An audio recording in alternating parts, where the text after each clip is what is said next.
Being too popular can be such a hassle.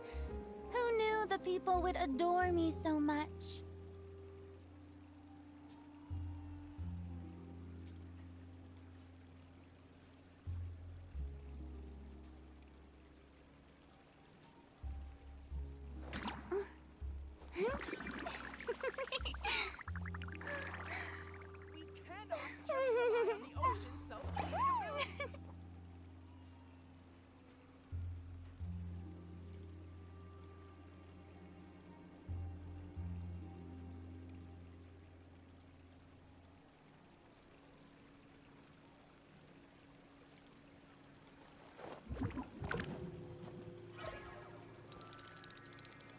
We cannot just rely on the ocean's self-cleaning ability. We cannot just rely on the ocean's self-cleaning ability.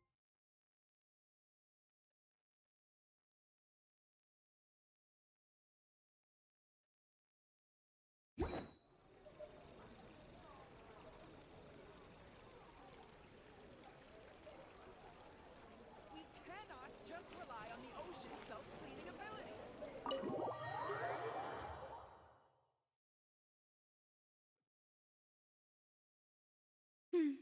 I came here several times with my father when I was little, but stopped eating here as often after growing up. I hope the food here will be to your taste. Oh, don't worry. We haven't eaten at a hotel like this in a while. Paimon's getting excited already. In that case, I'll go order for us first. Please wait here a moment.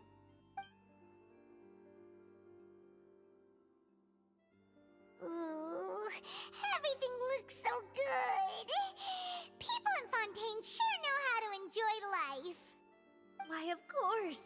Go ahead, try whatever you like. If the food's good, I'll make a group reservation for the rest of Spina di Rosula next time. And if it's not? Well, then I'll still bring everyone. Albeit with only one dish per table. You, sure have your own way of doing things. Oh, we called this a farewell meal, but we could also treat it like a victory feast, right? We did just win that case after all. Oh, true. Very true. In that case, boss, we'll have another 2 dishes. Huh? Paimon didn't mean that you had to order even more food.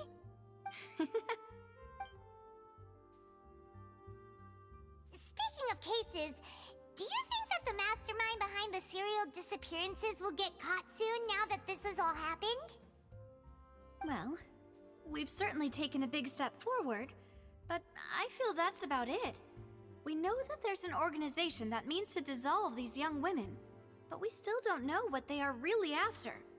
If it hadn't happened right in front of us, Paimon wouldn't have ever believed that a person could be dissolved like that. Right? Yet it was because this was such a preposterous notion that the investigation could never really move forward before. Ugh.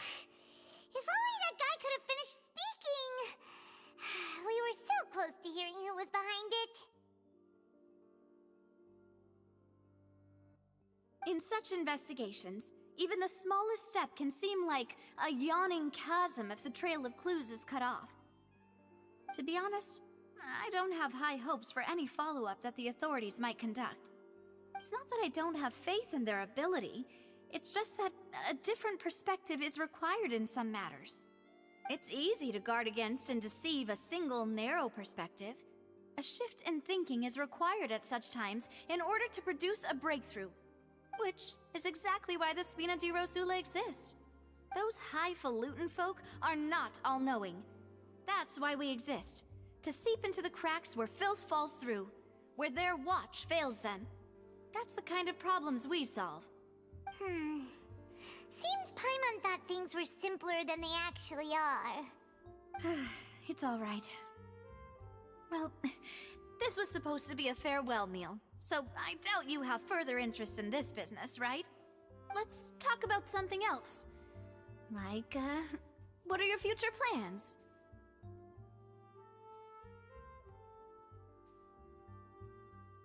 That's true. We didn't have a chance to speak to her after the trial ended. It didn't really seem like the right time or place to do it anyway. I see. So, your primary objective, which has been foiled so far, was to have a chat with the Hydro Archon. I've heard that there's a long line of people waiting to meet Lady Farina. I suspect you'll be waiting for quite a while, considering that you missed your chance today.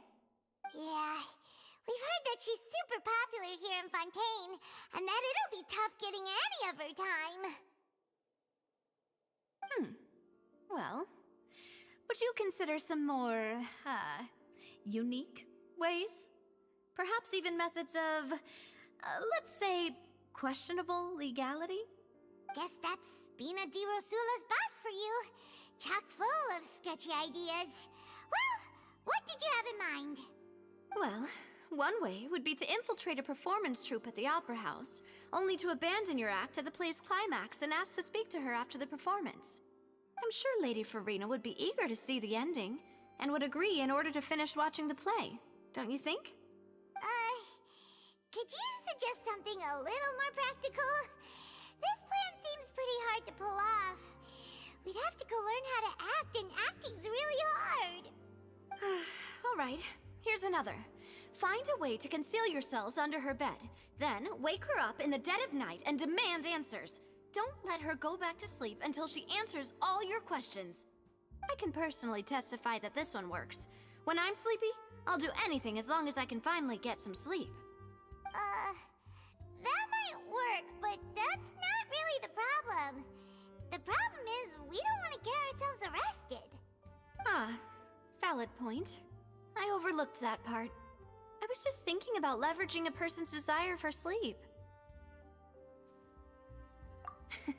All right, no more joking around. Perhaps you could... Oh, I don't know. Cut the line when she's on a break. You did defeat her in court, clearing citizens of hers from false accusations. False accusations she had nearly upheld personally. I imagine that she feels quite ashamed about the whole thing. You mean that if we catch her while she's on a break, she might be too embarrassed to refuse? Oh, that does make some sense. Why don't we give it a try after this meal? You know, strike while the iron is hot and all. Huh? Paimon, did you drink my Fanta? Was this your drink?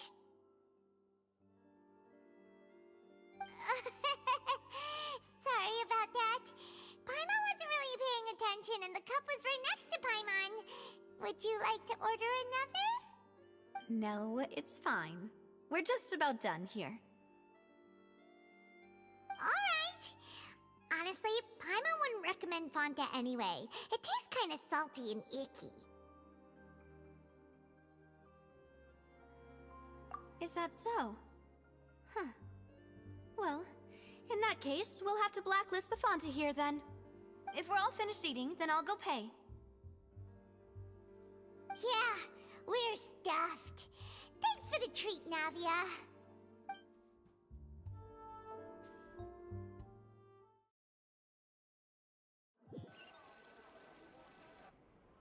Oh, so full. Paimon can barely float anymore.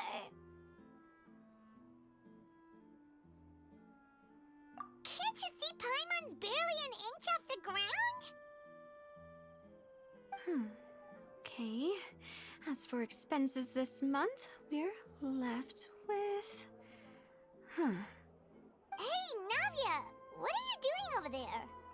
Oh, nothing. It was just a meal, you know? Nothing the Spina di Rosula can't cover. Let's get ready to try to meet the Hydro Archon again. Bye, Navia!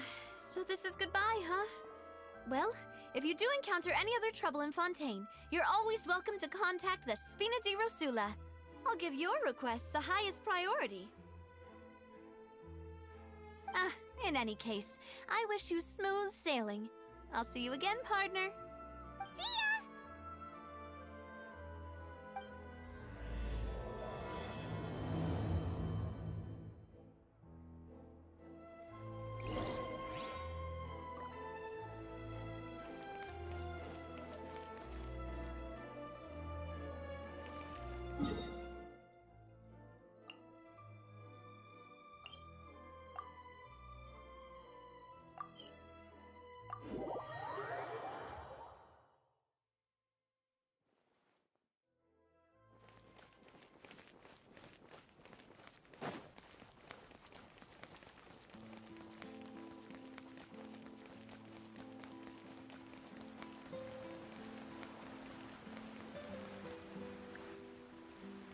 many people around anymore.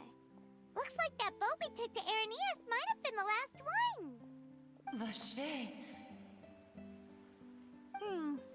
Looks like we're back here again. Huh? Traveler? Are you hearing voices again? Ugh. That's kinda spooky. Are you sure we don't want to come back in the morning? Vache? Vache. Hey, why are you still walking towards it? There might be something nasty in the water. Huh? Hang on. Paimon can kinda hear a voice. It's calling for Vache, right? Hey, Traveler? Stop walking! Come on, wake up!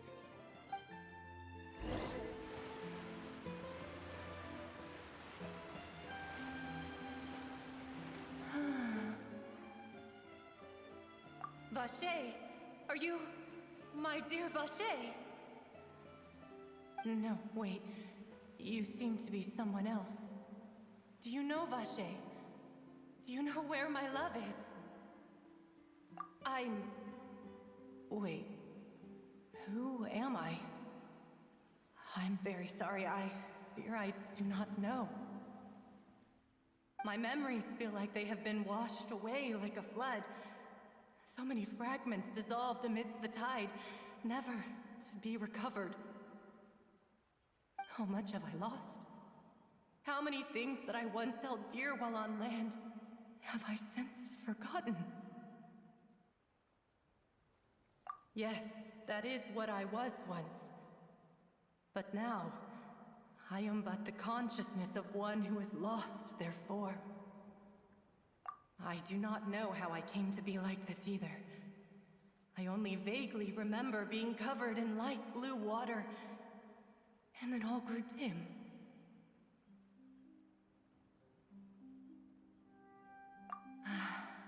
I also remember going to many places.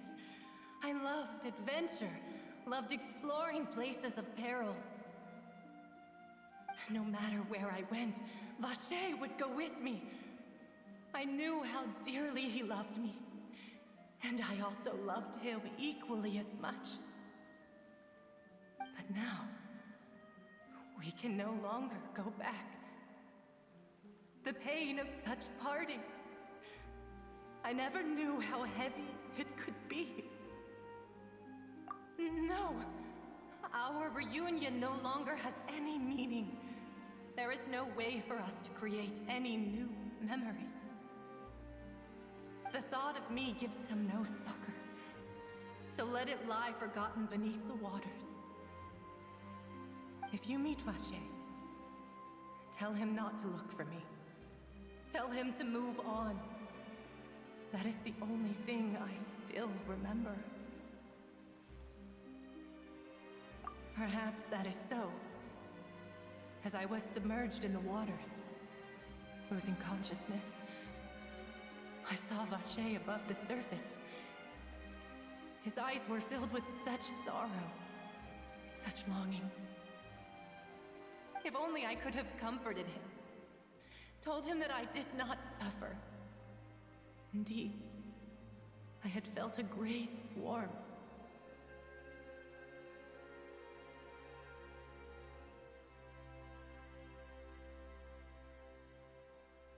Is that what you call it? Dissolving? If anything, I consider it a form of release. It was a state of neither fear nor frenzy, with only an endless peace, like the water's still surface. I could also liken it to being a thirsty person who drinks water for the first time, and only then sees how they have lived for so long in a world of endless want and anxiety.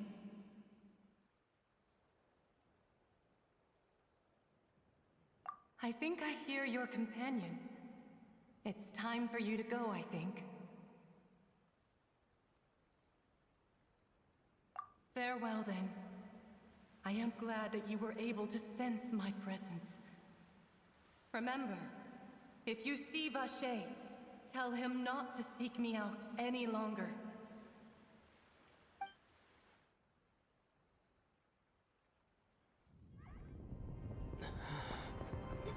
Wake up! Come on, hurry! Navi is outnumbered!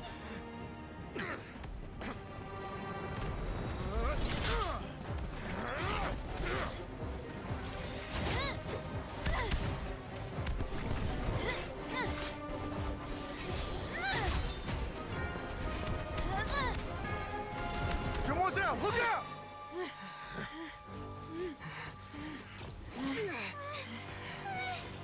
Dear God, it's a whole army of Gardamex.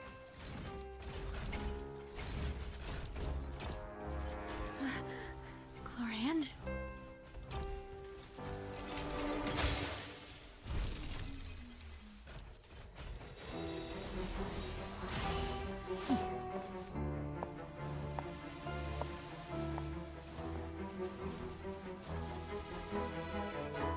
Quick, now's our chance!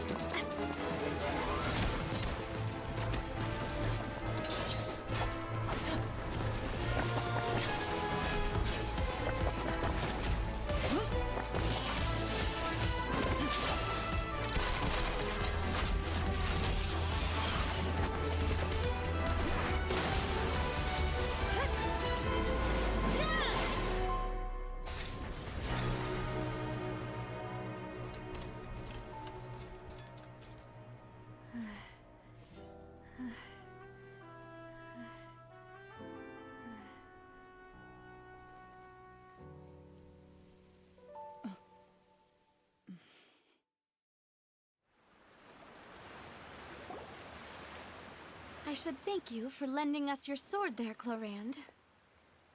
But before I do so, could you explain how you managed to show up here? I followed you. It seemed to me that danger has followed you more closely as of late. I believe that following someone without their knowledge is actually called stalking, is it not? Mr. Callus's last wish was for me to ensure your safety, and I will not betray his trust. He would do the same, were he alive today. Do not speak of my father! Sorry, Demoiselle. I was not strong enough. Thank you for your aid, Miss Clorand, but do keep an eye out for your manner of speech. I believe we all wish to avoid unnecessary emotional harm. Sorry, I did not consider your feelings. Whatever. What else do you know? How did you come to the conclusion that I'd be in grave danger? I doubt I know much more than you, but I believe that the mastermind behind the serial disappearances is very powerful. Your performance tonight will almost certainly attract their attention. I'm sure they've known about me. To be honest, I'm shocked it's taken them this long to act against me. And what about these Gardamex? I thought only those associated with the Maison Gardiennage could control them. None of these mecha have serial numbers. I was sure to check a moment ago. They are not the ones used by the authorities to enforce the law. I can only conclude that some powerful or wealthy party must have obtained them via illegal means, deploying them as a private force of sorts. What? Your point being that they're out of Spina di Rosula's league, then? Yes. Be careful, and do not act rashly. I will continue investigating no matter what. We will bring the truth to light. That's my father's true last wish. Regardless, thank you for your help today, Clorand. But if you get any ideas, tell me first. I don't much appreciate being followed. I do not think that they'll strike again anytime soon. So I shall stop following you. Good day, all.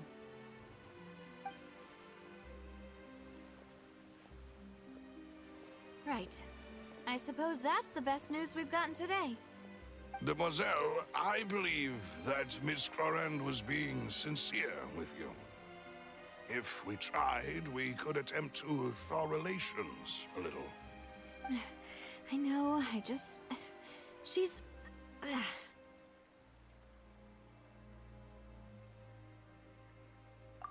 thank goodness!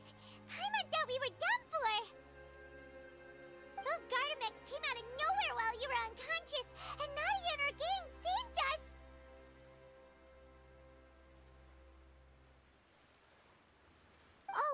there was that champion duelist named Chlorine who came out to save us too! We got lucky there. Paimon probably couldn't have fought them off otherwise. Oh, come now. Forget all that polite talk. That wasn't really a farewell meal we had back there. Not for me, anyway. In truth, I hope that every meal we have together shall be a victory feast. As such, we're still partners. There's no need to thank me. It will take 50 years for me to match Demoiselle's magnanimity. If it were me, I would have joined the Spina di Rosula on account of her goodwill long ago. All right, you two. That's enough. Actually, Navia, how did you know that we were in danger? You sure did show up in the nick of time. Well, to be honest, you're the one who tipped us off, Paimon. Huh? Really? Paimon contributed somehow? Ooh, Paimon's even more amazing than she thought! Yes, all thanks to you grabbing my drink by mistake. How did that help? After we parted ways, I was on the way back to one of our bases when I suddenly thought of what you said. That the Fanta tasted kind of salty and icky.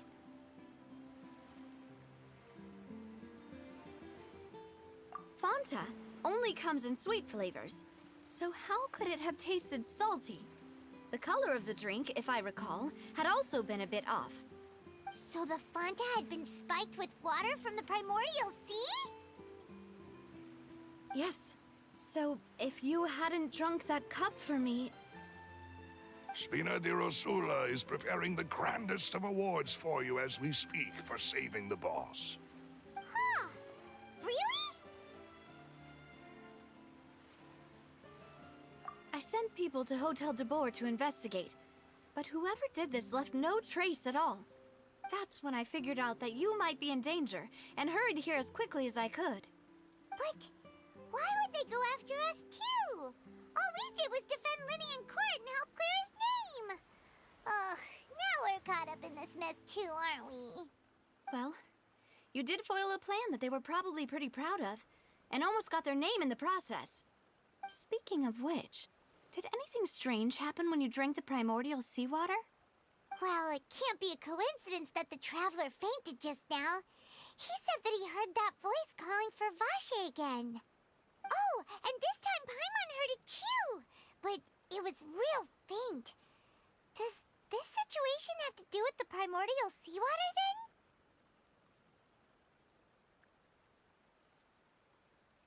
Does that mean the primordial seawater raises someone's sensitivity to hydro when it's used on people who are not from Fontaine? That doesn't sound like too much of a bad thing, to be honest. New intel? While you were out cold? Well, let's hear it, shall we?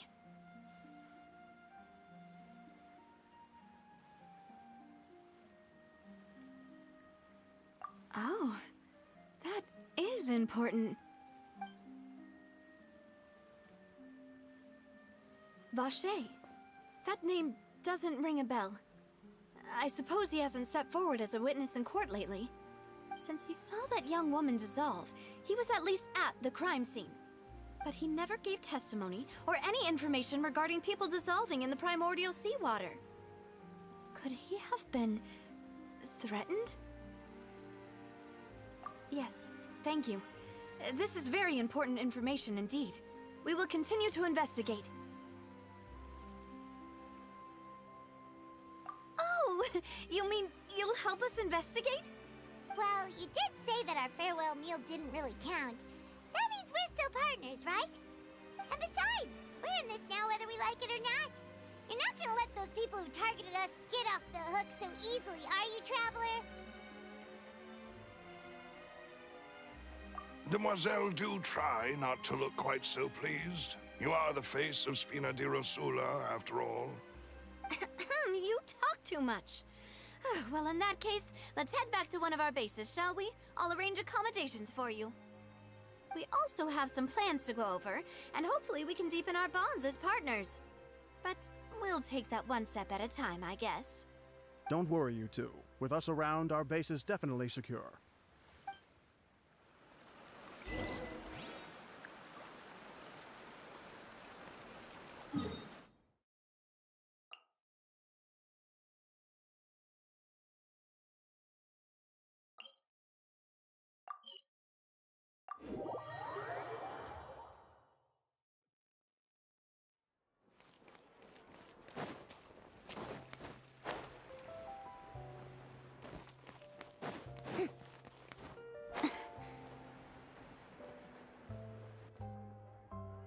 It's right up ahead, but let's make sure we weren't followed first. I've been keeping watch, Demoiselle. I haven't spotted anyone suspicious thus far. Huh, very good. But let's not let our guard down for now. I shall find rooms for our respected guests. Thank you, Malus. Now, let's continue, Traveler.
So, this is your base? It's not quite what Paimon imagined. Your accommodations have been arranged. Under the present circumstances, I can confidently say it's the best we have. Well, our funds have been a little tight lately. After all, we don't allow illegal or unethical profiteering. In fact, our funds often come from citizenry who support us. Seems like it's tough times for everyone. But if you have the support of the people, that does sound like it's worth it. To be honest, our financial situation was a lot better back when my father was in charge a few years ago. I'm afraid I'm not quite his equal. Your father... he was the previous boss of Spina di Rosula, right? How did he... Demoiselle, if you'll allow me to explain. No. I'll explain it myself. I suppose I couldn't run from this topic forever. And as partners, this is something I hope they can understand. My father's name is Callus. Yes, the same one they call Callus the Unfaithful in the streets. 3 years ago, he was accused of murdering his own friend. But he chose a duel to defend his honor instead of standing trial. He died in the duelist's ring. Oh no. But I do not believe my father was a murderer. I'm sure he was set up. At the time, I believed that if he only stood trial and was duly investigated, something amiss would crop up and prove his innocence. But strangely, he not only requested the duel himself, but rumor has it that even after being seriously injured, to the point where he could be deemed as having lost the duel, he refused to surrender, determined to die in the arena. 3 years later, I still don't understand why he did that. How could he protect his honor if he's dead? If anything, he gave up his chance to defend himself. The closest piece of info I have is that my father had been investigating the serial disappearances case at the time of his death. Ah, so that's why you're so determined to get to the bottom of that case. That's right. I've also tried to investigate the murder my father was implicated in, but I haven't found a single new clue in my countless reviews of the investigation records. However, I believe that if the murder case is related to those behind the disappearances, they must know something. I must know what really happened. Was my father coerced? Framed? Even if he really did kill his friend, I must get to the truth. If only he'd been more open with me when he was still alive. He even hid the fact that my mother died due to complications when giving birth to me. And now, here I am investigating his death. You really are a handful, aren't you, Papa?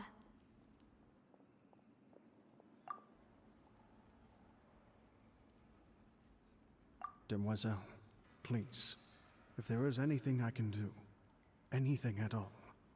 I also will never believe that Master Callus murdered anyone. There are none whom I respect more than the two of you, Demoiselle. Master Callus did so much good in life, yet all it took was one murder case for him to be dubbed Callus the Unfaithful. Even our supporters decreased greatly due to that incident, hence our strained finances at present. Wait, if Callus was such a good man, wouldn't people at least be a little suspicious when he was accused? No. Perhaps people just revel in that kind of drama. It's not something exclusive to people from Fontaine, really. Everyone's like that. People love watching the evil turn over a new leaf, but they also enjoy watching good people fall into an abyss from one slip-up just as much. But how could... never mind. If Callus was really falsely accused, we have to find the truth. He didn't deserve to have that happen to him. There is one other thing. Master Callus's opponent in the duel was Ms. Clorand. Oh, her? Well, then, isn't that as good as saying that she was the one who killed him?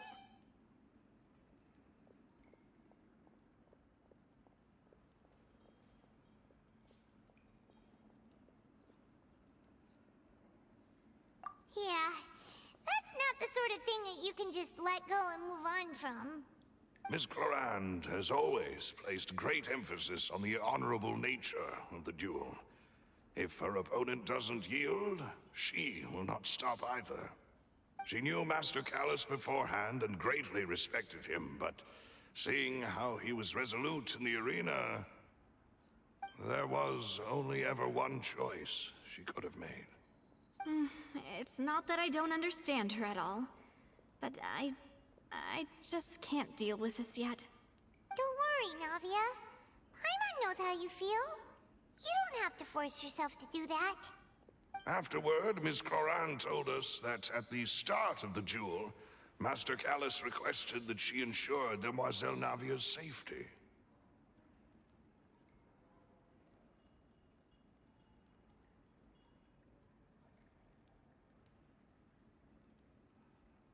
Yes, that is our understanding as well. Oh, Papa. What madness drove you to ask the person who killed you to take care of me? All right, anyway, that's the information I wanted to share with you.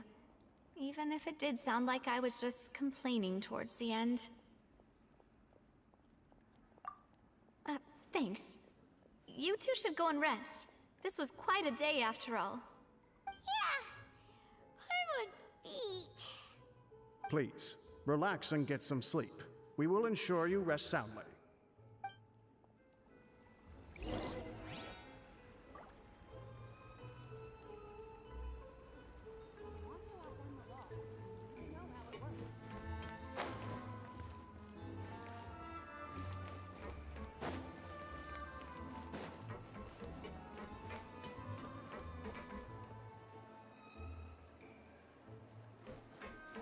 Say what you mean. No problems.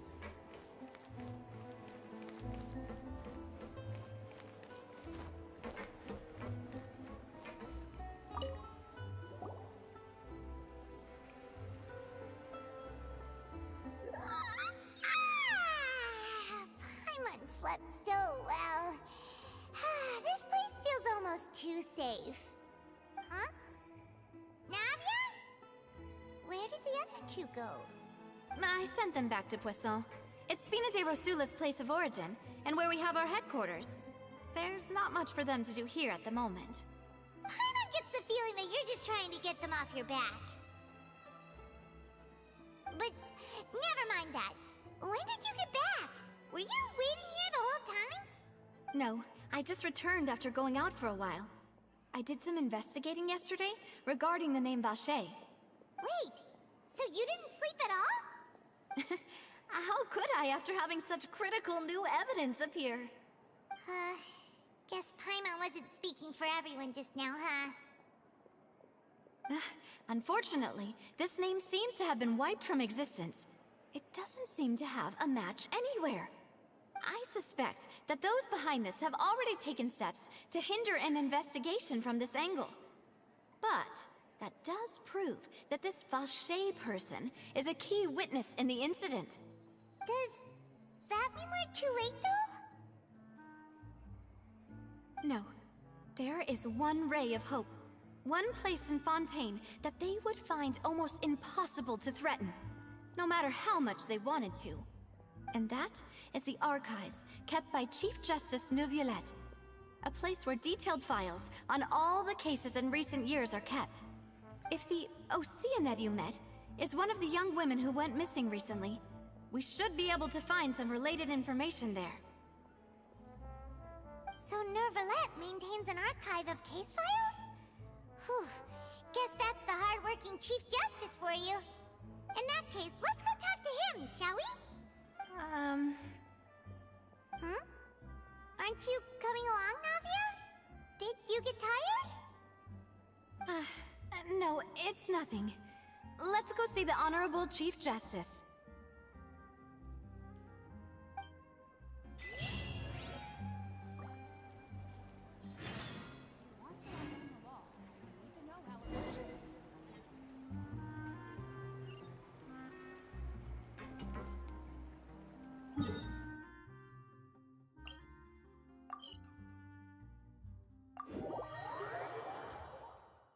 The Palais is right up ahead.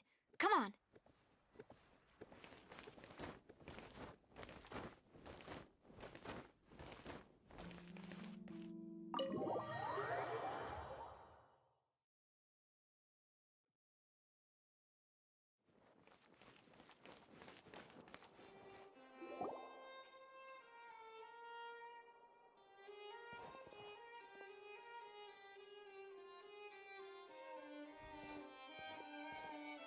Halt!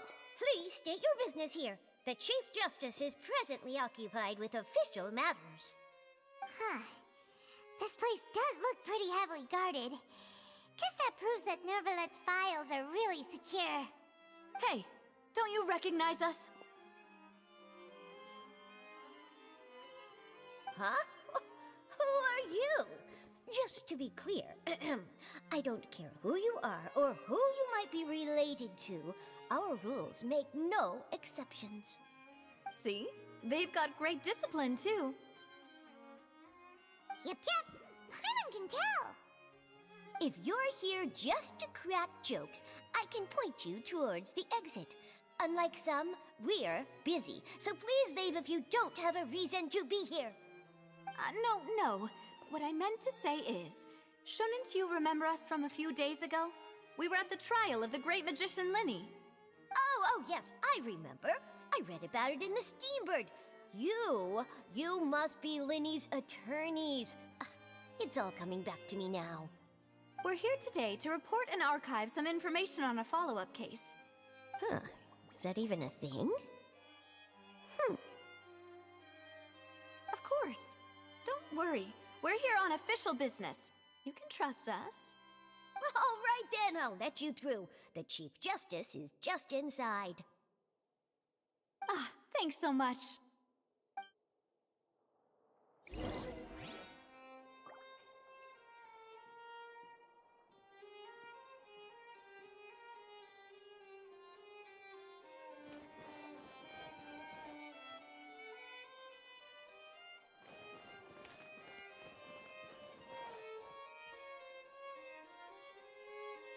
food in the cafeteria is excellent.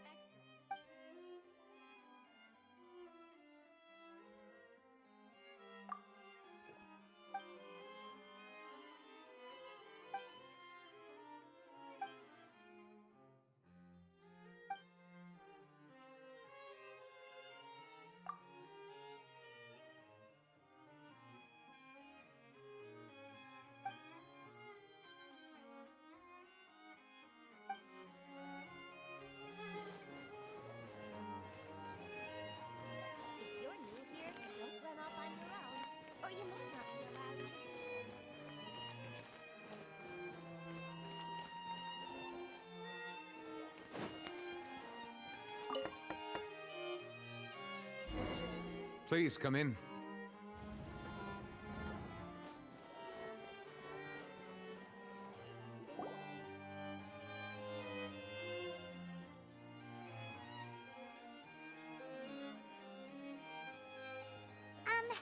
Sorry to barge in, Monsieur Nervalet.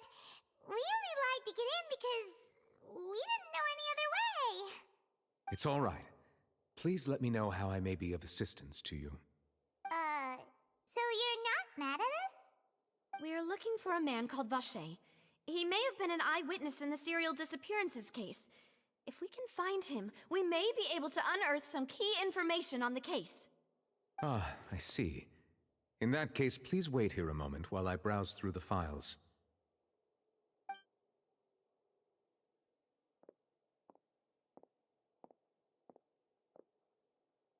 Who knew that Nervalet would be so easy to talk to?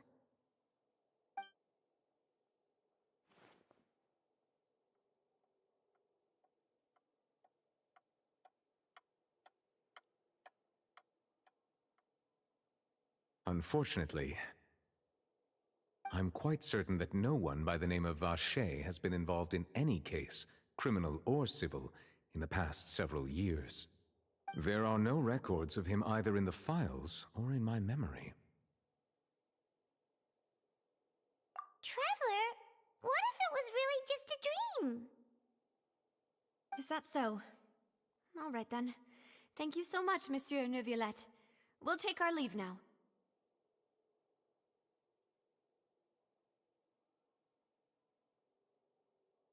Ahem.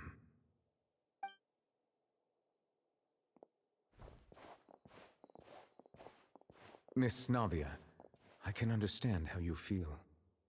Your father, Callus, was a truly exceptional man. We deeply regret his passing.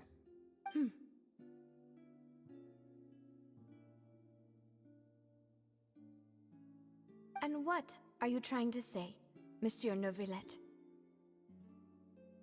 Are you trying to console me? Extend your sympathy? Or just express some tendril of regret? No. You are not trying to do any of that. I can hear it in your voice. There's no emotion behind your words. You only said those things because you felt like you should. It's just like last time. After my father took his place in the duelist ring, I pushed through the guards to talk to you as a last resort. You even told me then that you thought there was something fishy with the case, yet you still allowed the duel to go ahead. In your eyes, the value of a human life is nothing compared to those cold laws you hold so dear. If you truly regret my father's death, then why didn't you call a stop to the duel? Why didn't you give me the power to stop him from throwing his life away? Why did you just let him die, despised and hated by all? Everything was hanging on a thread at that moment. Just the tiniest effort could have changed everything. There are still so many things I never got to tell him. So many questions he still owes me answers to. If you really have no heart, then just look me in the eyes. I, Navia, will show you the true meaning of regret. I'm sorry, Miss Navia. You and my father are truly alike. You keep all kinds of things in your heart and never say a word to anyone. It's not so much that you can't feel, but that you would never express anything. Oh well. In any case, everyone already knows full well the apathy of the Chief Justice. My apologies for taking my emotions out on you, Monsieur Chief Justice. Let's go, Traveler and Paimon.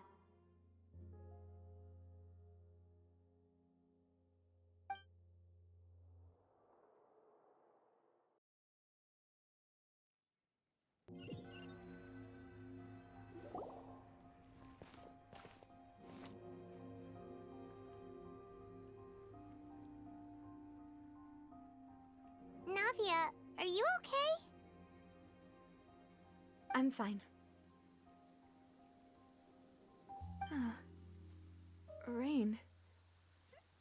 It's raining. You're right. Wasn't it still sunny when we went into the building? And there shouldn't be any active trials today. How strange. Now that I think of it, on the day my father was convicted of murder, it was also raining.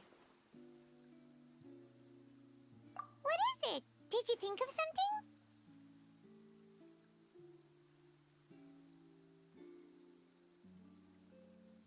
Yeah, he was outside. It was uncovered and the rain could fall there. Why?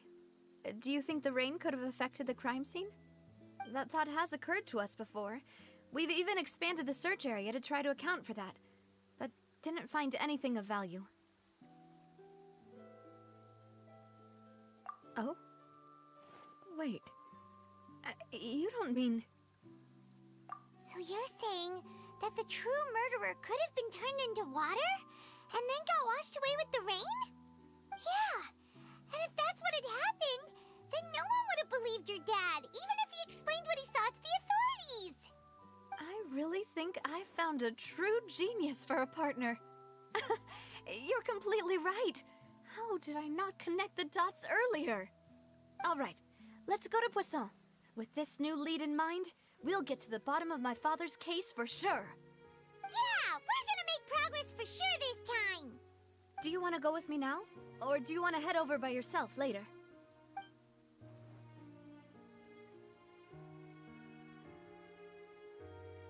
Great. Let's go then.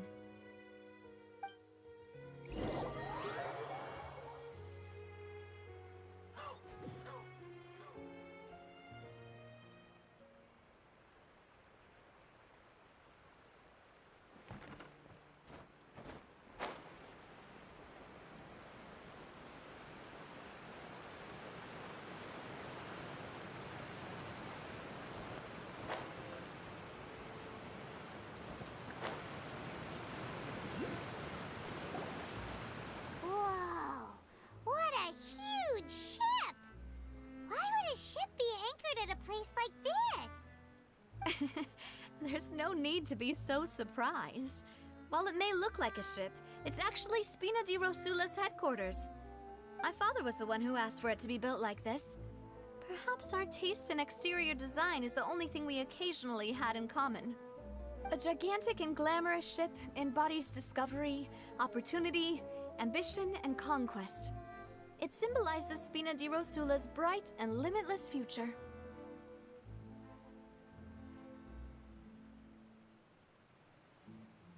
And Paimon thought you were bluffing when you said Spina di Rosula had a glorious past. Paimon was confused why a group with such a history would live in the sewers. But now that Paimon has seen this ship for herself, she's been convinced. Well, Poisson is where Spina di Rosula began, after all. It's our main base, our home.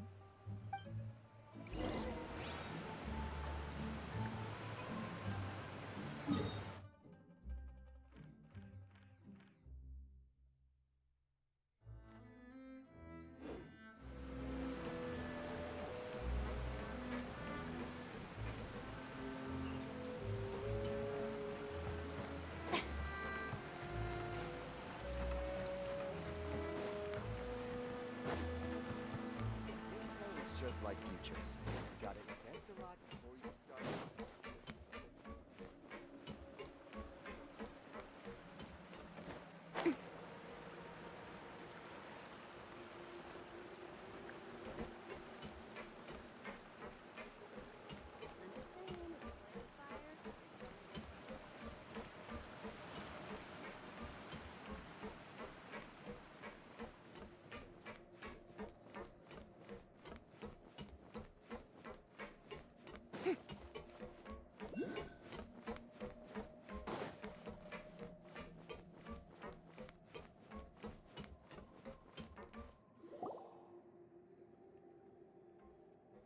Melus, we're back!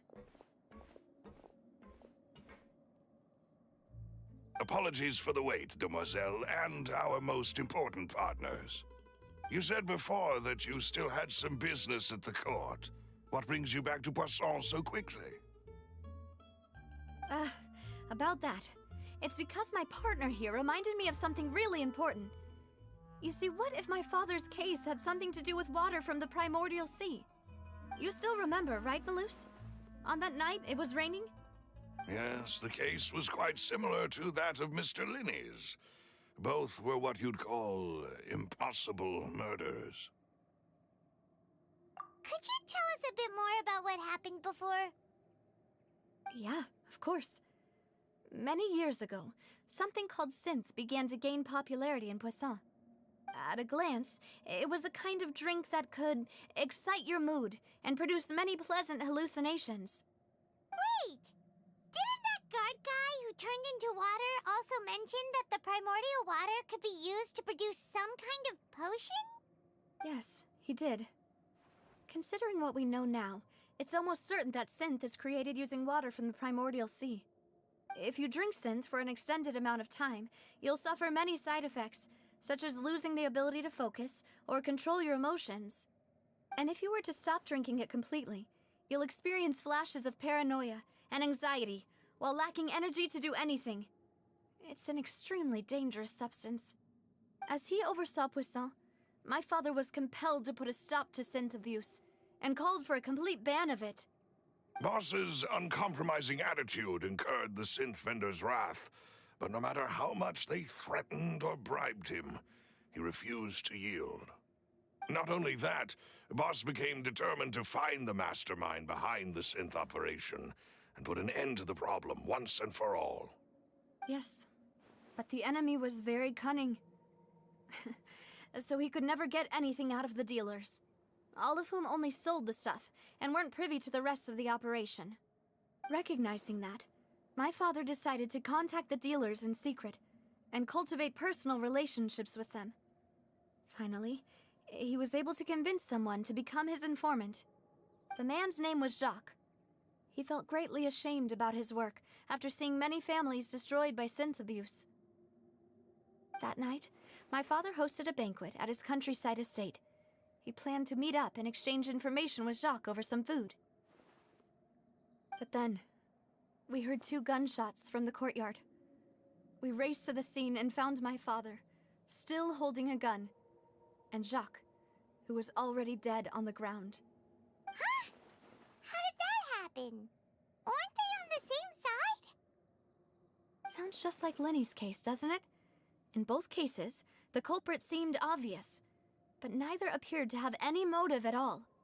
Looking back on it, though, I now believe the most important clue was something we all overlooked at the time. There were pieces of clothing left at the scene. Precisely. It's all thanks to you that I made the connection now. Back then, we all just thought they were some costumes that Jacques used to disguise himself at the banquet. But, considering it now, it's almost certain that they belong to a third person at the scene. With one extra person, we'll also need to reconsider why the 2 shots were fired.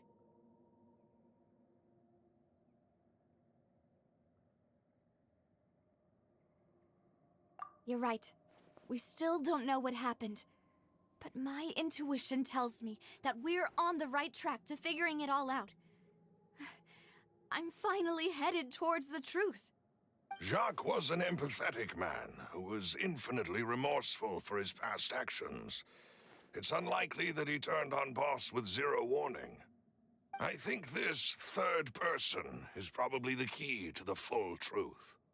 On that note, however, even though this will not please you, demoiselle, as your and your father's butler, I must still offer a word of warning. Our opponent is insidious and cruel. They are extremely difficult to deal with, and Boss has already lost his life trying to bring them to justice.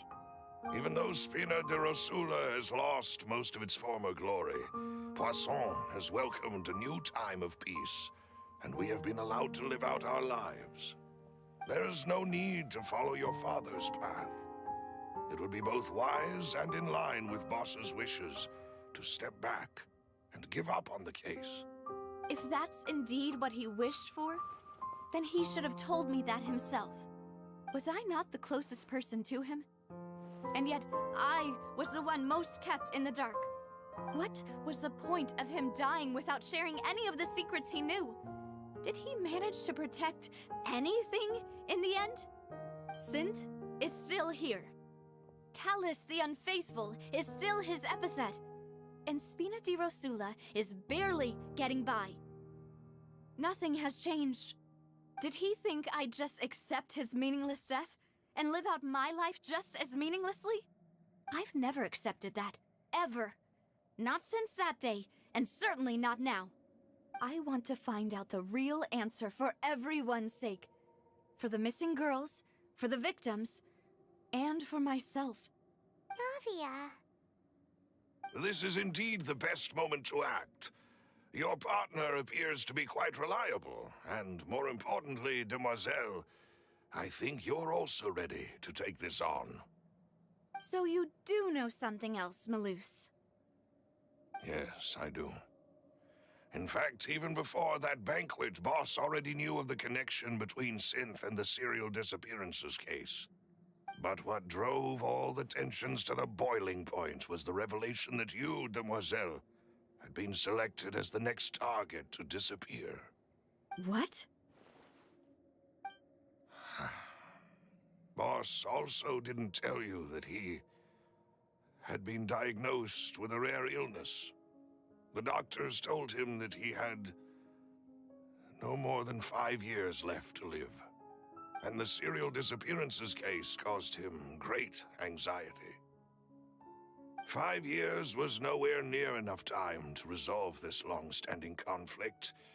But once he passed away, all the danger would pass on to you. Knowing all of this, he decided to use one final intimidation tactic before his death. He claimed to have already gotten his hands on some key incriminating evidence for the other side, and even told some members of Spina di Rosula about the details. But as long as you remained safe, he would not share the evidence with the public. If something were to happen to you, then he and all those he told would immediately expose all they knew about Synth and the disappeared victims. Right, so nobody would be able to get off scot-free. As we've seen, Boss's tactic has worked. Even though Boss has been gone for a long time, the other side has not tried to take Demoiselle's life. No, I don't believe it. He never appeared to look sick to me. No father wants their daughter to see them weak and haggard, especially someone as proud as Boss.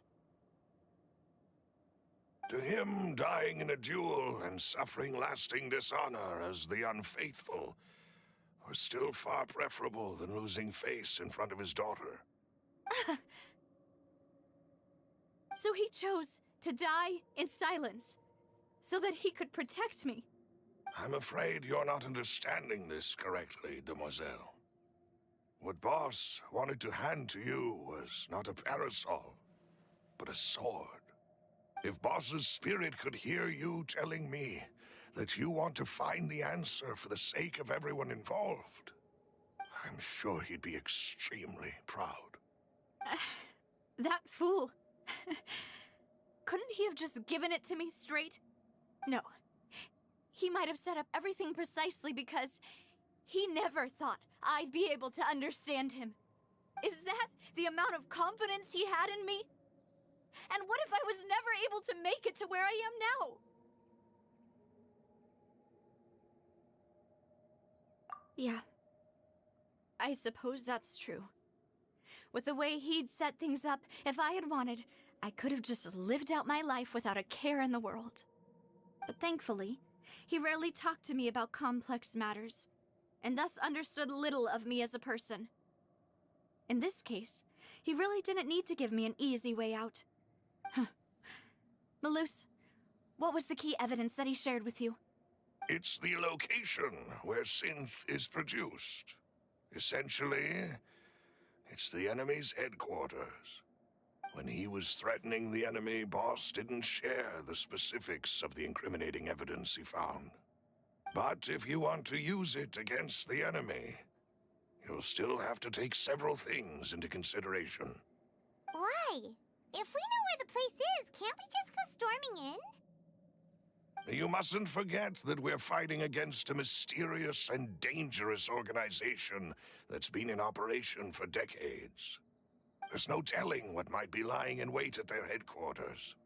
We also have no idea what kind of evidence we may be able to find inside, nor what people we may be able to capture. But a single visit to their headquarters would be tantamount to a formal declaration of war. The worst case would be that we leave empty-handed, but also open ourselves up to full retaliation. Then, in that case, why not work with the Fontaine authorities? Well, you saw one of them dissolve during Mr. Linney's case. We have no idea just how thoroughly they may have been infiltrated. Huh. That's true. Seems my father really had no choice. But things are different now. It should be a lot easier to prove the other side's guilt, now that we've connected Synth with the disappearances case. You sound like you've put a lot of thought into this, Malus. I am the butler, after all. I live but to serve the boss and Demoiselle's will. I've always been willing to take on any kind of risk for your sake. But considering my relative lack of ability, I've spent my time keeping secrets, performing basic investigations, and waiting for the right time to come. Thank you for all of that, Malus. Have you discovered anything new in the past few years? Let me think. One conclusion I came to was that the enemy must be quite familiar with Spina di Rosula, or at least have an informant planted here. When I announced orders to the organization's members on Demoiselle's behalf, I used to deliberately keep a few people in the dark and observe the reactions of the synth vendors. If the vendors didn't change their plans, then the individuals informed of our orders must be innocent. If the vendors packed up and fled, however, then someone must have given them the news. After several rounds of testing and investigative tracing, I've narrowed the suspect list down to 3 people. The first is Florent, Spina di Rosula's senior advisor. Huh? Florent? Yes, surprising, isn't it? He was one of the people Boss trusted the most, which also means that he was someone who understood Boss really well. Thanks to his position within Boss's innermost circle, he always knew our upcoming plans and could thus avoid capture this whole time. There's someone else like him too. Marcel, the head of Confrérie of Cabrières. Uncle Marcel.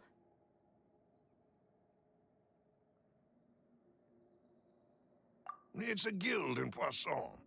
Boss helped it to grow to its current size and prominence. In the beginning, they were only reselling some daily goods, but now they're one of the richest guilds around, with a lot of business connections in the city. So, they're like a sister organization of Spina di Rosula? Yes, you can say that. When we were fighting against the synth dealers, they provided us with plenty of support. It's a bit difficult to imagine someone using their own money to hunt down themselves. The final suspect is Thierry, the man responsible for coordinating information between Spina di Rosula and the guards. Although the guards mostly leave us to our own devices, there are still many activities we have to report to the local authorities. Since Thierry is always in the know about our current activities, he could theoretically always plan one step ahead. I see. These are all people who I communicate with quite regularly. To think that the enemy we've been fighting against has been right next to me all along, among those I trust the most. It's almost too hard to believe. If you want to investigate them, please take every precaution to not alert the quarry. Judging from our experience, the enemy is extremely cautious. Of course. And thank you, Malus. You've provided us with a lot of great information. You're too kind, my lady. I'm just doing my duty. And before I forget, proving Boss's innocence would also mean clearing him of blame in Jacques' death. After that incident, Jacques' wife and daughter were taken into the Spina's care. They still live in Poisson today. If it might help, you could also pay them a visit. I can make the necessary arrangements. Oh, thank you so much, Malus. You really are the best. A new case awaits, my dear partner. I hope we can work together to uncover the truth and end this case once and for all.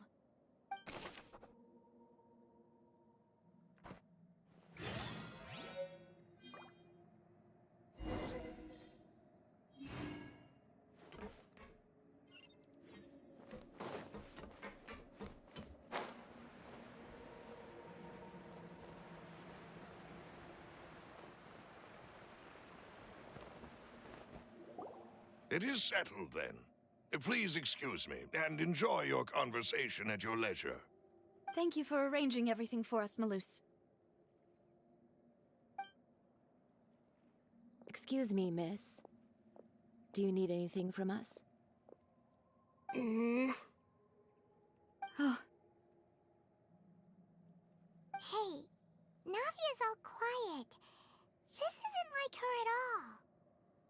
I'm sorry that I only came to visit after all this time. After what happened, I didn't know how I was supposed to face the two of you. Ah, if it's about that, there's no need to apologize. After my husband died, Spina di Rosula sent us a lot of mora and support. I understood your guilt and apology to be genuine. But aren't all of those things nothing compared to the loss of Jacques? I can understand the kind of pain that comes with losing a father so needlessly. You don't understand at all. I didn't know how to face you, because I didn't know what I could possibly bring as a consolation gift. I know only the full truth could bring closure to you, and to all of us. I'm sorry. I appreciate the sentiment, but you don't have to carry all that guilt. On the matter regarding my husband, my daughter and I have more or less found our answer already. Would you mind sharing it with me? I really can't believe that my father could ever bring himself to shoot Jacques. I always knew that my husband's money was earned through others' suffering. He told me countless times that if he could turn back the clock, he would never go into the synth business again.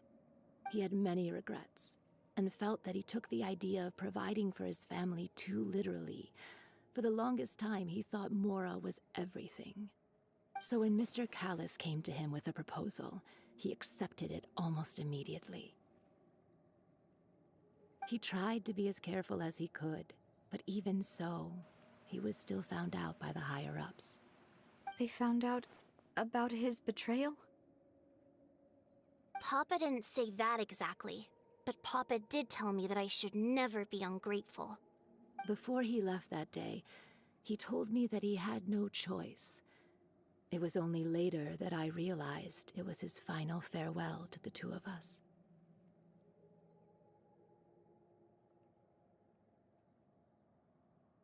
I don't know that for sure, but you could say that's the conclusion I eventually came to. Which is why I'm the one who should feel guilty. Callis had always taken great care of us, both when he was still alive and after he passed away. Even if he fired the shot that killed my husband, it was likely in self-defense. It is impossible for me to hate him for what he had done. But Mama, why is Papa still the bad guy if he did the right thing? Papa always wanted to be a good man, so why did he have to do a bad thing in the end? Well, things aren't always as they seem. You still feel like your papa was a good man, right? Yeah, Papa was a really good man. The best in the whole world. Then you should hold on to that. If a good man had to do a bad thing, then he must have had his reasons. Regardless of whether he left you a parasol or a sword. He must have done so to give you a better life. Oh. Thank you for everything you've told me. I will definitely find the truth. The current state of things is not something I'm willing to just sit back and accept. Thank you. I'm very grateful to hear this from you. Even though your personality is quite different from your father's, your determination when you speak is really similar. You really think so? That's the first time anyone said that to me.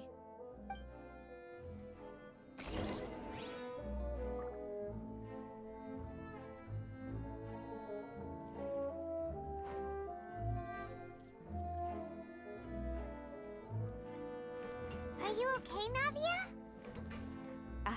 I'm fine. Don't worry. Let's investigate the 3 suspects next. Florent should be nearby, and we should be able to find Thierry and Uncle Marcel in the city. I'll get myself together on the way, so please don't worry.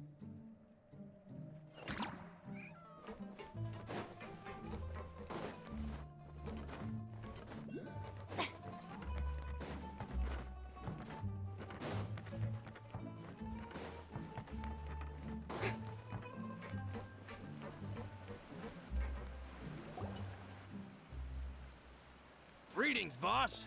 How may I be of assistance today? I'm sure you've heard about what happened at the Opera House? Someone got turned into water right in front of us. Yeah, I've heard.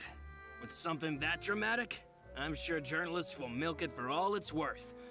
And it'll be all the talk for the next several weeks. It also reminded me, on the day that the incident happened with my father, it was raining outside, and we found some clothes left at the scene. After my partner here put the dots together for me, I feel like we should try to reopen his case. Can you do me a favor and try to recall what happened that night? Let me think. Mr. Callis was feeling pretty upbeat that day. So he was drinking and bantering away with us at the table. After that, he told us that he wanted to go get some fresh air. So we let him go without thinking much of it. Who knew that we would hear 2 gunshots ring out right after? My first reaction was that Mr. Callis's life was in danger. So I grabbed my holster and made a mad dash toward the scene. But when I got there, it was already too late. Mr. Callis was standing over a dead body with a gun in his hands. All we could do was look back and forth at each other, not knowing what to say. So you also remember 2 gunshots then? Indeed. The guard said that the first shot didn't hit anyone, while the second killed Jacques. But I've never really bought that explanation. Reason being, Mr. Callis had left his gun on the table. I even made sure to confirm that before running to the scene. But according to the guards, that doesn't mean he couldn't have had other guns on his person. About the clothes left at the scene that you mentioned, do you think there was a 3rd person there who was turned into water? At least from our perspective, my father had no reason to kill, so he would also have no reason to bring an extra gun with him. The gun he was holding probably belonged to Jacques, or a 3rd person on the scene. Yeah, that makes a lot of sense. So you're saying Mr. Callis ended up with the gun because he seized it from one of the other guys? But hold on. If that's what had happened, then why didn't he share the truth with any of us? He didn't even want to face the Oratrice machine, and chose instead to prove his honor in a duel. Did he lose all faith in the courts after seeing someone dissolve right in front of his eyes? About that, Malus told me a thing or two. So, I think I can understand why he committed to the duel. I'll tell you everything, once the whole truth has been revealed. I understand. Then, I'll leave Mr. Callis's honor in your hands, boss. And if I may just say one more thing. The whole Callis the Unfaithful epithet has been a thorn in my side since the day it was invented. Many people have laughed at me for still calling him Mr. Callis, even after so many years have passed. But it was Mr. Callis's trust that allowed me to rise through the ranks of Spina di Rosula and live the life I lead today. No matter what others might say, he'll always be the man I respect the most. And he'll always be my boss. Don't worry. I will definitely find the truth. You and all our other comrades at the Spina deserve to know the truth as well.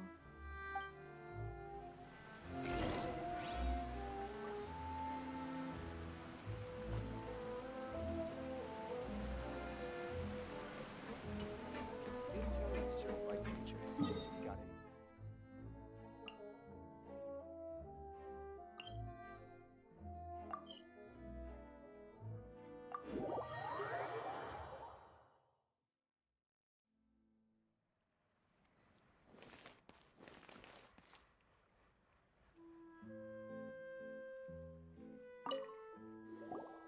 Hey, Thierry! It's me! Oh, now, what brings you here, Miss Navia? I've heard that you made quite the name for yourself at the Opera House. Oh, so you've caught news of that already. Oh, okay. Hey, I'm also a member of the Guards, you know. The way you make it sound, people would think I was sent off to Poisson because I had done something wrong. Are you sure there isn't a little bit of truth in that? Under normal circumstances, shouldn't you have been called back to the city already? I mean, where I work is really up to me. Let's just say I enjoy the ambiance of Poisson. Callis did a fantastic job running the town, building Spina di Rasula from the ground up and clearing many obstructions in my way. It would be next to impossible for me to find a similarly easy but high-paying job in the city. Anyway, enough chit-chat. Are these two friends of yours? You, here for some formal business? Yes. These two are my partners.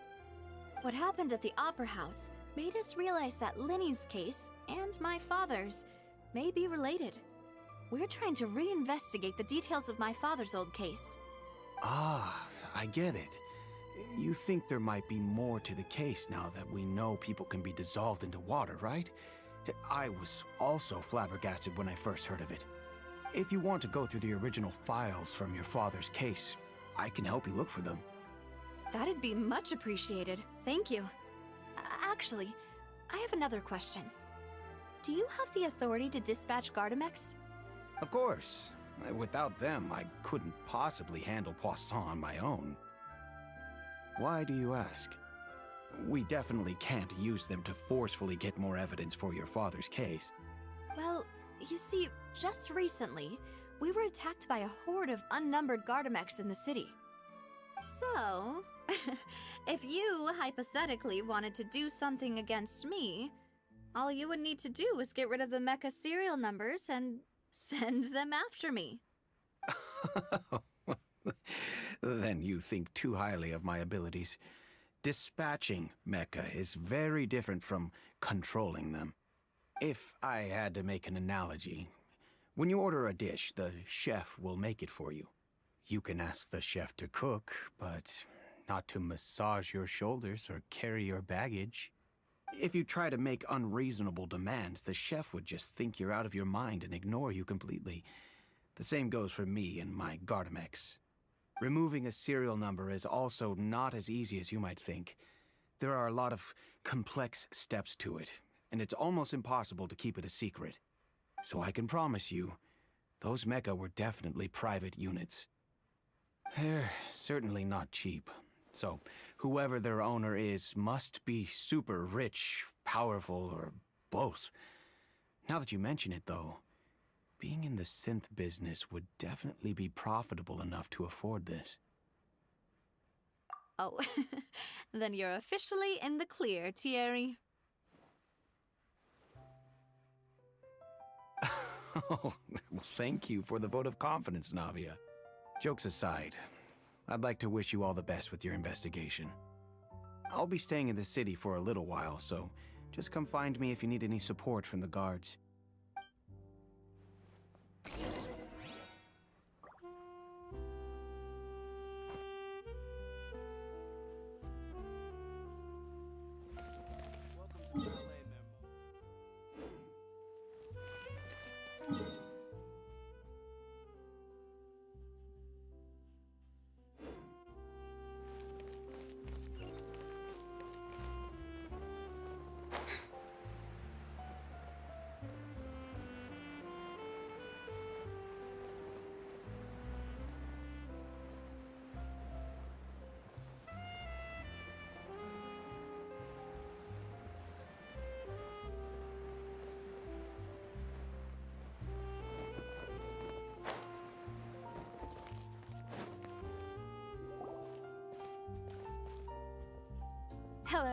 How may I help you?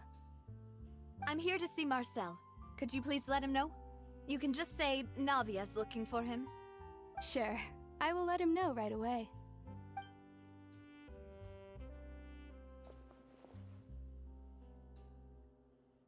Navia, hello. Sorry to keep you waiting. I'm not as young as I used to be, so my legs are giving out a bit. Oh, it's all right, Uncle Marcel. There's no need to stress. I just wanted to talk to you briefly about what happened in the Opera House. I'm sure you saw everything too, right? Yes, I've never seen anything so strange. Oh, you were at the Opera House too? That's right. I went there with Navia to see the magic show. Who knew it would turn into a whole murder mystery? I also witnessed your marvelous sleuthing work. Quite impressive. To beat the Hydro Archon at her own game on her own turf, I can already imagine everyone in Fontaine discussing your exploits over a few glasses of wine. Oh, Paimon doesn't want to become the talk of drunkards. Apologies. It's just how Fontaine is as a nation. Everyone loves drama and theatrics. Uncle Marcel, you've also noticed that other thing, right? The fact that humans can dissolve in water? Yes, I was reminded of your father's case right away. Is that what you're investigating now? Exactly. I still don't have much solid proof, but I can sense that the other side has already begun to act. Oh, and what makes you say that? We were attacked on Araneus by some unnumbered Gardamex. And there was also an attempt to get me to drink water from the primordial sea. If not for the vigilance of my partner, I probably wouldn't even be here talking to you right now. Oh, you're giving us too much credit. Wasn't it you who protected us? Alas, it seems things are heating up again. The peace that Callus sought so dearly will soon become a thing of the past. But rest assured, Navia, Poisson will always remain a safe haven for you. If you're scared, you can always return there. If anyone dares to lay their hands on you there, the Confrérie of Cabrières will use its funds to the last Mora to bring them to justice. Thank you, Uncle Marcel. But I don't intend to go into hiding. I'm going to strike while the iron's hot. Do you have any new thoughts on my father's case? About that. Sorry, my age is catching up with me, so it'll take me a while to recall my memory.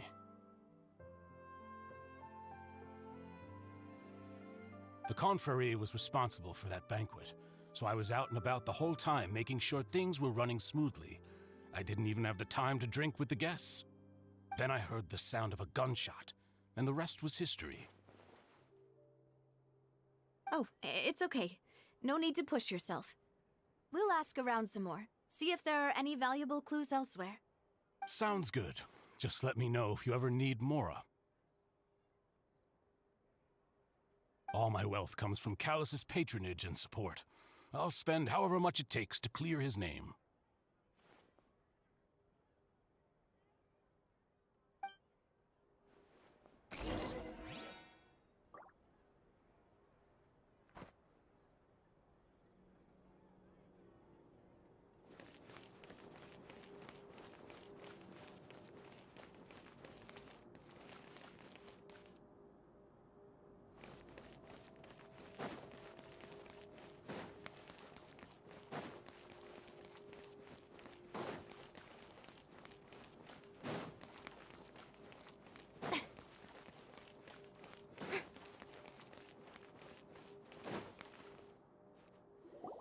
We've talked to all three suspects, purely based on their conversations with me.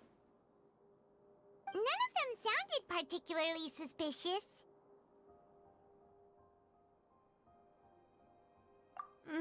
I suppose that's to be expected, though. If a single conversation's all that's needed to find them out, then my father wouldn't have needed to investigate the case for so many years. Anyway, even though we didn't make a breakthrough, let's still compile what we were able to find. But where should we start? Ah, you're right! Flora mentioned that Callus probably only ended up with the gun because of circumstance. That makes sense. According to Jacques' family members, He already told them that he had been discovered, and that he had no choice before he left home that day. If I had to guess, he probably received an order from the synth boss to kill my father.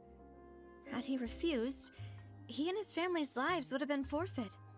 So, Jacques fired the first shot?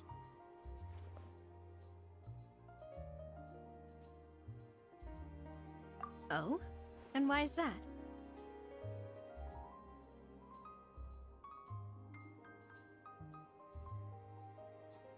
Ooh, that's a good point. Jacques probably already knew that he was just being used as a tool for murder. And once he had completed his mission, he'd be of no more use to his boss. Huh.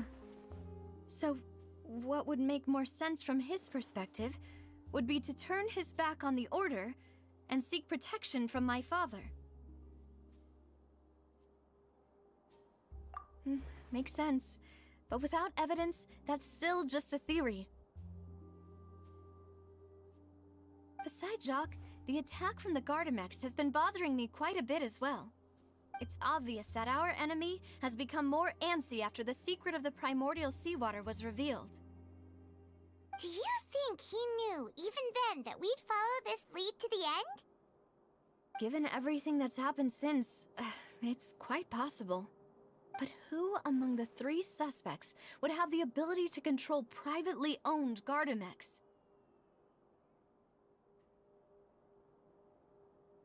Uncle Marcel?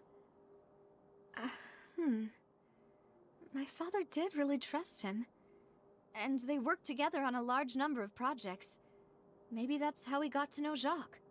And with funds from the Confrérie, he could also afford a large number of Gardamex. It's still really hard for me to imagine, though. After all, Uncle Marcel has been around since I was just a child.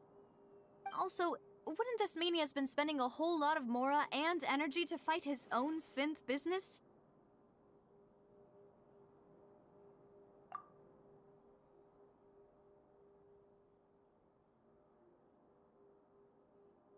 Florent?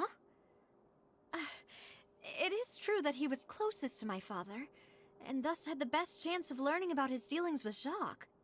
But as Spina di Rosula's advisor, his work mostly deals with personnel and security, so he shouldn't have much means when it comes to finances. So you're saying he's too broke to afford a mecha army? Exactly. He can't. And even if he could, I don't think he would be able to dispatch a whole group so quickly.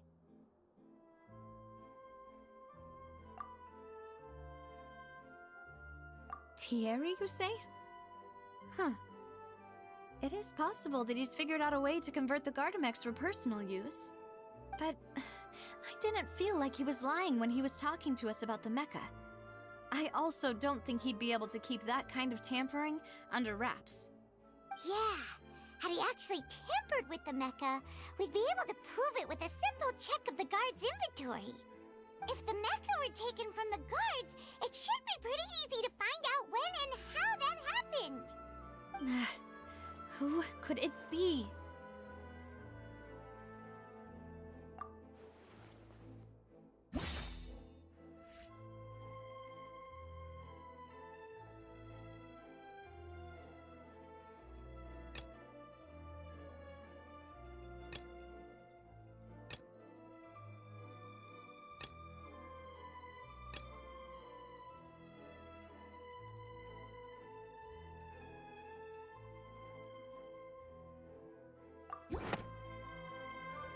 You know, if you think everything through, Uncle Marcel is indeed the most suspicious of them all. Could we be missing other suspects? Malus didn't know about the people turning into water thing when he narrowed it down to these 3, did he? Malus has always been very reliable, and his judgment of others' trustworthiness has been fair and well considered. When he laid out his case for the 3, the rationale he gave me made a lot of sense as well. The suspect is knowledgeable about the Spina's internal affairs, has the means to dispatch mecha to assassinate us, and possesses significant intellect and foresight. Even if I don't want to believe it, I'm starting to see how things could all tie back to Uncle Marcel. Well, we still have another trump card on top of all the theorizing and speculating. Yes, Malus did say that charging straight in there would be extremely risky. But we don't have any other options right now.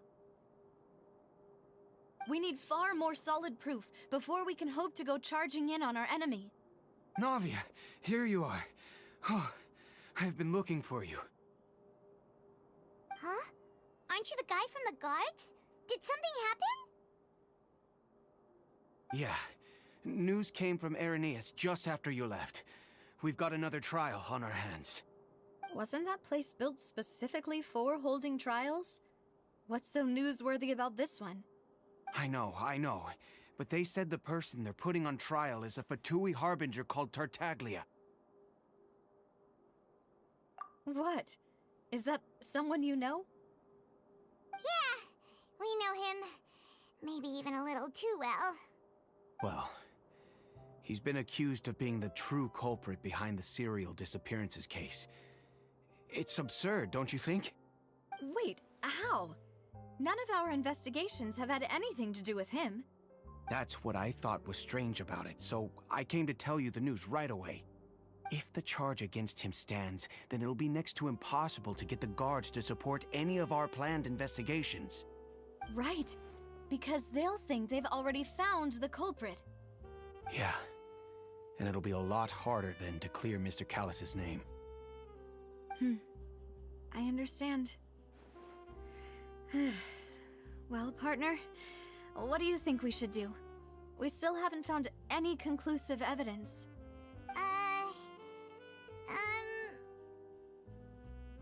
Huh? Split up? What do you mean?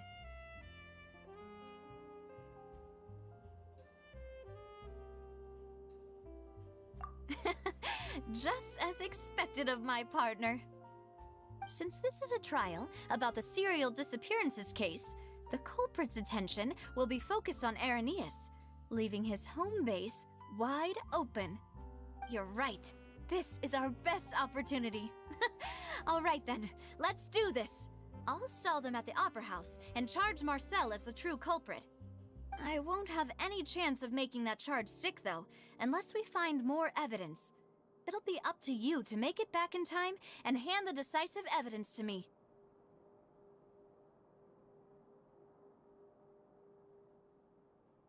We'll help you, just like you helped us in Linny's trial. Demoiselle, please allow us to accompany you. I'm ready. Ah, Malus, Silver. When did you two get here? We heard that you'll be leaving Poisson and figured that you might require our assistance. It's our hope that your confidence will be bolstered with the two of us by your side. Thank you so much. Then, let's make haste for Irenaeus. Paimon, Traveler, I'll see you at the Opera House. See you then!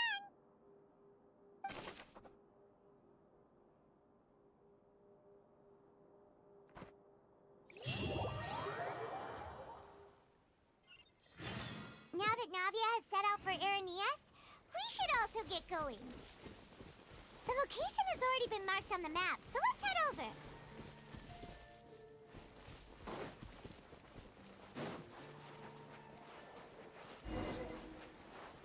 Huh. According to Malus's info, the synth production base is underwater. Let's go and try to find the entrance.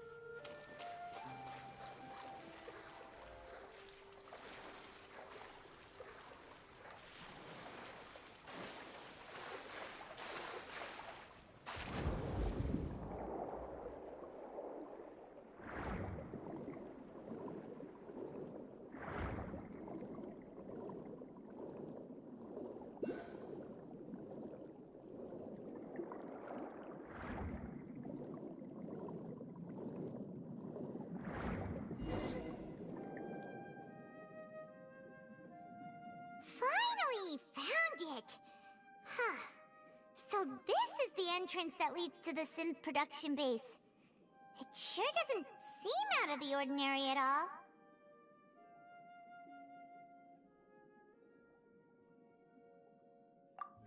You're right.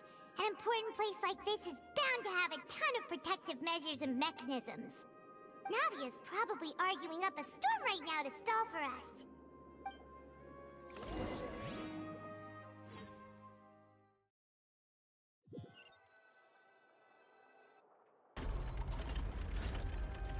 It would appear that I must repeat my question again, Mr. Tartaglia. Do you accept the charge that you are the true culprit behind the serial disappearances case? To be perfectly honest, I don't understand your country's complicated court system, or the reason why I'm being charged with something I've never even heard of. However, I did hear that people who have been charged can choose to participate in a duel to clear their name. Is that right? In which case, as long as I accept the charge, I can have an all-out fight with that champion duelist Clorend, right? I've got to admit, that's one of the most enticing offers I've ever received. When I privately sparred with her last time, she was obviously holding back. Real disappointing. Hey! Don't you understand? You're currently the prime suspect for a major case. This isn't the place for you to be looking for fights. Oh? Sounds like the Hydro Archon wants to lecture me on the ways of the Opera House. Then why don't you duel me too? I'm the kind of student that learns best in the heat of battle. No. That's not what I meant. Alas, it would appear that communication with the defendant is going poorly, and we have made very little progress. In that case, let me explain everything from the very beginning again. The goal of this trial is to determine the culprit behind the serial disappearances case. That case had nothing to do with him! You've got the wrong man! Huh? What's going on? Why is she interjecting again? I told you it couldn't be one of the Fatui harbingers. Miss Navia, this is the second time you've interrupted the court proceedings. I only tolerated your behavior last time because you were able to provide the court with a key eyewitness. But that was an exception rather than standard court protocol. I can very well charge you with contempt of court for your interjections. Oh, please. Did you ever think I had any respect for this place's pointless theatrics? We can put that discussion aside for now. I'm not here to argue with you. I'm here to charge the true culprit behind the serial disappearances case. And if my charges prove true, then Tartaglia here will be proven innocent by default, correct? Oh, a young lady has charged in and offered to clear my name. How fascinating. Well, I'd gotten half bored to death by all these rules and procedures anyway, so I'll take you up on that offer. So, Your Honor, is there nothing else for me to do now? You may take a seat for now in the audience, but that doesn't mean the suspicions against you have been lifted. Now then, Miss Navia, who is the person you would like to charge instead? That person is...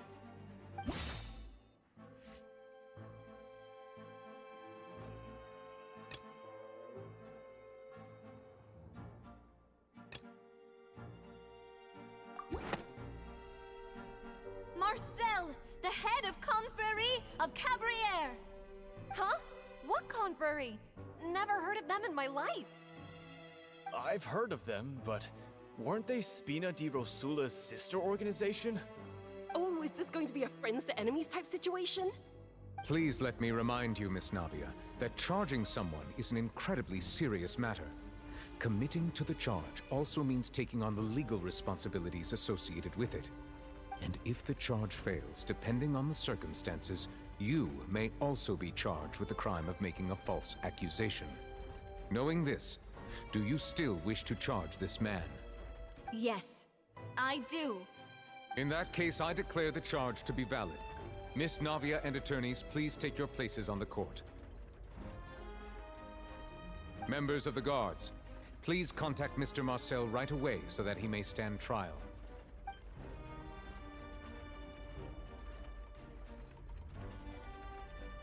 Mr. Marcel, you will not require an attorney. Is that correct?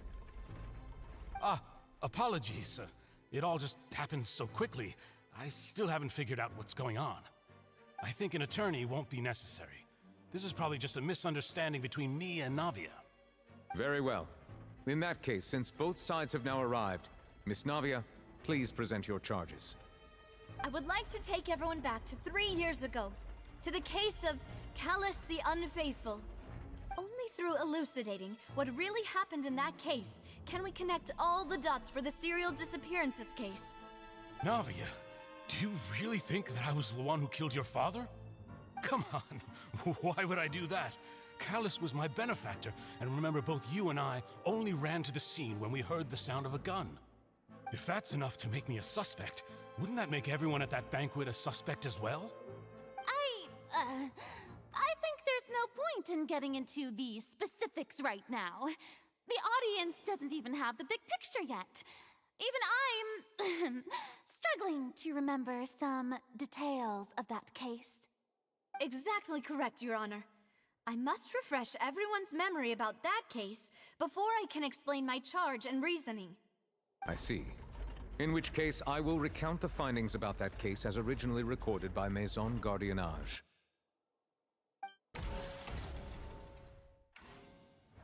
On the day of the murder, Spina di Rosula hosted a large banquet in a countryside estate owned by the Confrérie of Cabrières.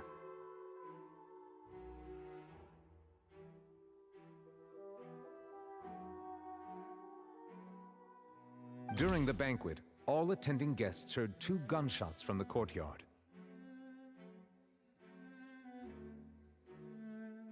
When the guests arrived at the scene, they found the primary suspect, Callus, holding a gun, while his acquaintance Jacques lay dead from a gunshot wound.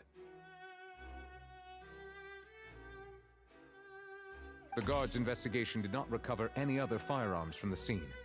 As a result, they concluded that the suspect's first shot must have missed, while the second must have taken Jacques' life. The suspect did not dispute this conclusion, and also declined to defend himself in court. Instead, he chose to prove his innocence through a duel. Callus was defeated by champion duelist Clarande in the ensuing duel, and soon succumbed to the injuries. These are the known facts about the case.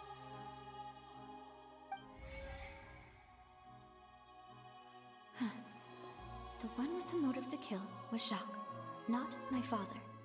And even so, Jacques still had no reason to pull the trigger.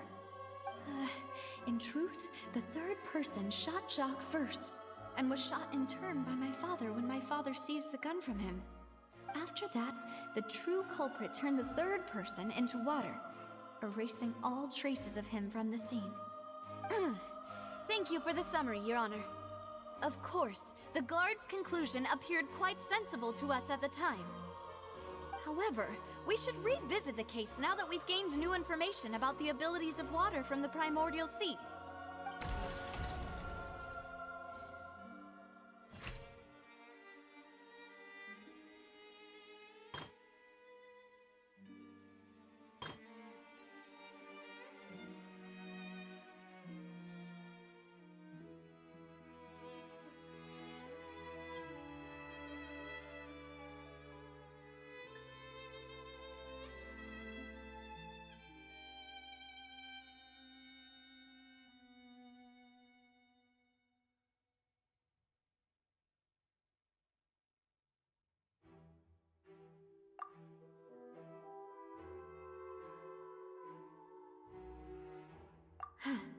Something's not right.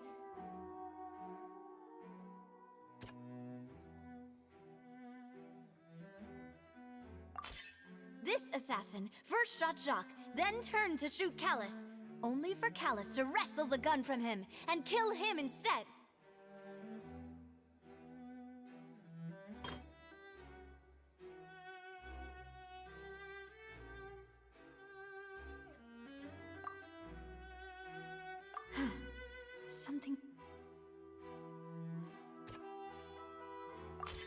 A pile of clothing was found at the scene. The guards once believed they were used by Jacques as a costume to disguise himself. But now, it is clear that the clothes were proof that there was a third person at the scene. and that they were turned into water after committing the murder. Since it was raining that day, the culprit was confident that they could use the rain to wash away all traces of their dissolved accomplice.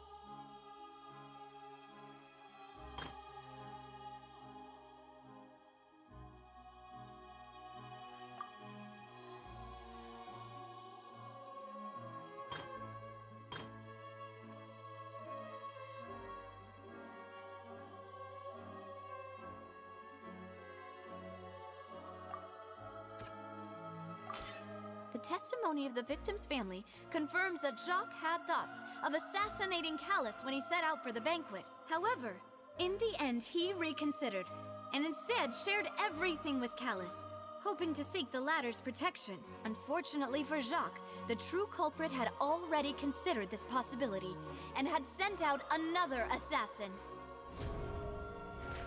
Realizing this, the true culprit caused the hired assassin to dissolve into water, leading everyone to believe Callus was responsible for Jacques' murder.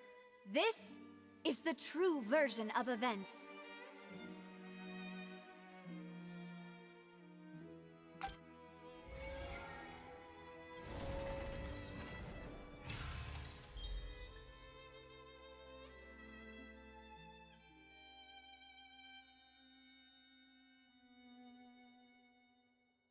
Ah, so that's what happened.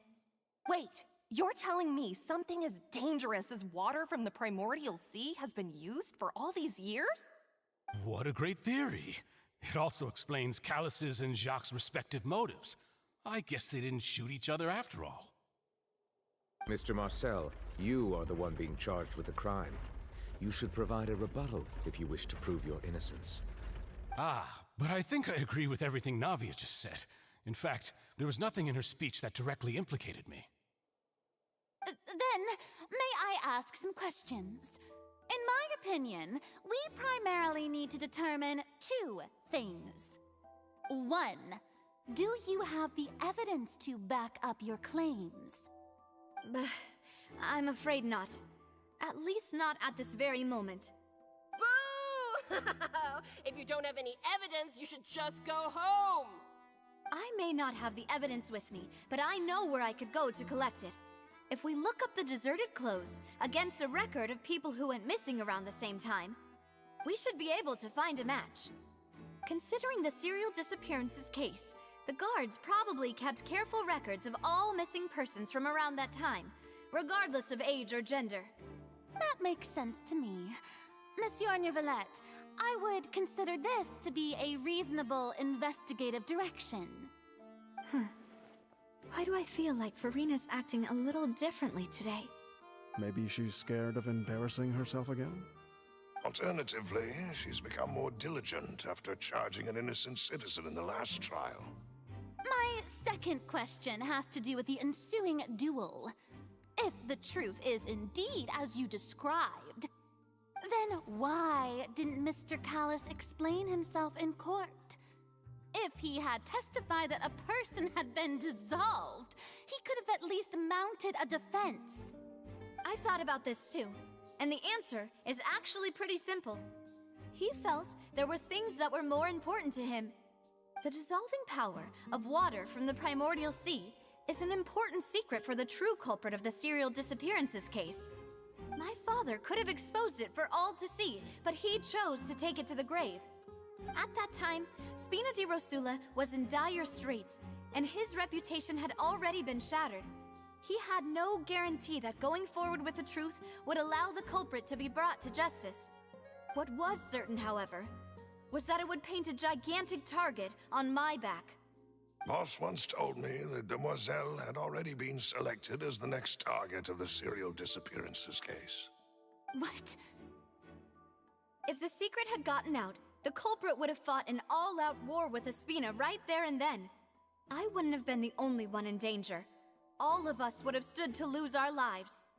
Of course, the guards might eventually figure out the truth of the matter and determine that we were in the right. But what good would that do? How can a hollow verdict protect anyone? Had this opera house ever given my father any kind of confidence in its brand of justice, Spina di Rosula would have had no reason to exist. But by staying silent, we retain the ability to deter our opponents and continue the stalemate. I was able to become Spina di Rosula's president, which made me harder to target, as well as giving me more time to grow and learn. And once I have figured out the truth and stepped up to the challenge, I will do what this opera house cannot, and restore my father's truth and honor back to him. So, you mean to say, your father intended to die in the duelist's ring? That's right. Do you have any proof? Of course. All you need is to ask his opponent, Clarand. I don't need your apology, your guilt, or your support from the shadows. You don't have to do anything for my sake. But since he entrusted his will to you, Clarand, you should tell us the truth about his sacrifice. So, during the duel, did you believe that Callus was intending to die? Yes, I did. As a champion duelist, I've fought many battles and taken a countless number of dishonored lives. In my line of work, I've seen all kinds of people give their all for the faintest hope to continue living. Some were determined, others passionate, and some even manic and twisted. Just one look and I can tell if a duelist is hoping to live or if they're looking to die. I hereby swear on my name and honor as a champion duelist that Mr. Callus never intended to leave the ring alive. Since that's your testimony, I have no more questions. It appears there really are good grounds to reopen this case. I concur. However, Miss Navia, you still have not explained the link between your father's case and the serial disappearances case. Right? What she said was fascinating, but kind of beside the point. Wait, weren't they just talking about the serial disappearances case? Of course, Your Honor. The two cases are connected via a matter of timing. In my father's case, the culprit intended to kill both Jacques and Callus. As a result, they planned to act after hearing 2 gunshots. And at the end of Linny's trial, the culprit also only dissolved the victim in front of everyone because they realized they were at risk of being identified. The culprit could only time their actions so precisely if they were already at the scene. Coincidentally, Marcel attended both the banquet and the trial. So that's why you suspected me.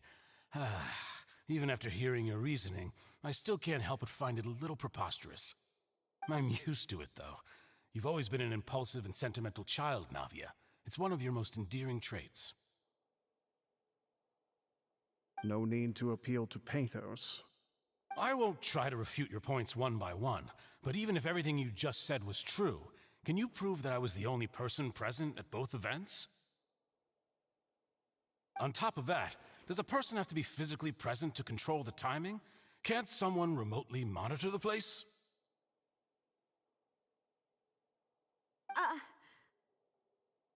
Don't know what she can say to that. I know that even with that, you might still think you can reduce the list of suspects with some further investigations until I'm the only one left on the list.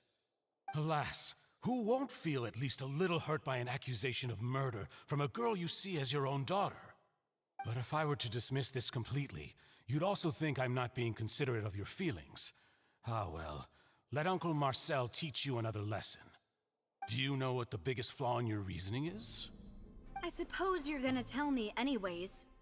It's timing again. I'm a businessman by trade. From that standpoint, there's no reason for me to kidnap young women. It's a high-risk action with nothing to gain. In addition, I left my home in Snezhnaya when I was young to come to Poisson and work in some trade. My business only thrived when I received Callus's patronage. But the disappearances began before I ever stepped foot in Fontaine. I do apologize, demoiselle. This was my mistake. No, it's not your fault. I'm sure he had come prepared. Is there anything else you'd like to say? Would you like to check the date of my first business license against the first known case of the serial disappearances? You can also take a look at my border entry records, or ask my friends and family when I left Snezhnaya for the first time. Could those records and testimonies do something to appease the unspeakable anguish in your heart?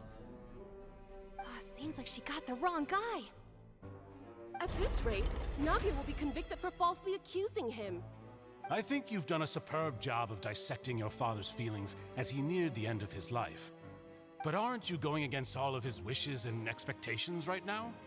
He wished for you to become more rational, collected, and conscientious, instead of dwelling only on your own feelings.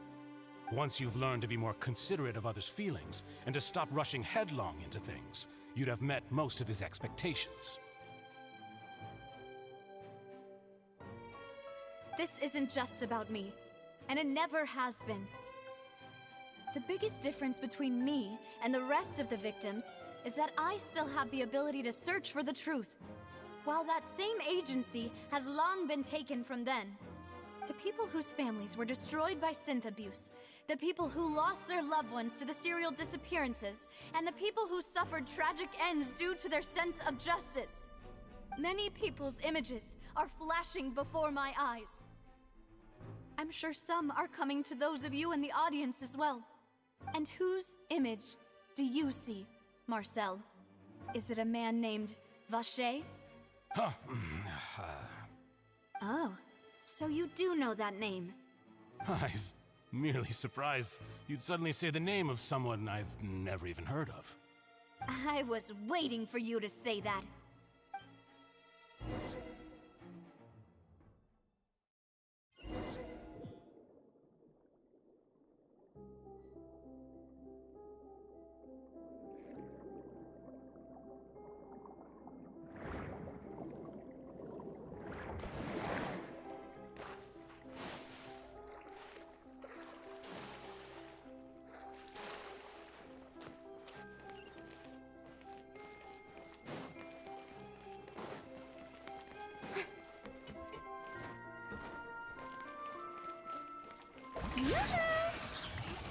The night is cold. Don't be scared.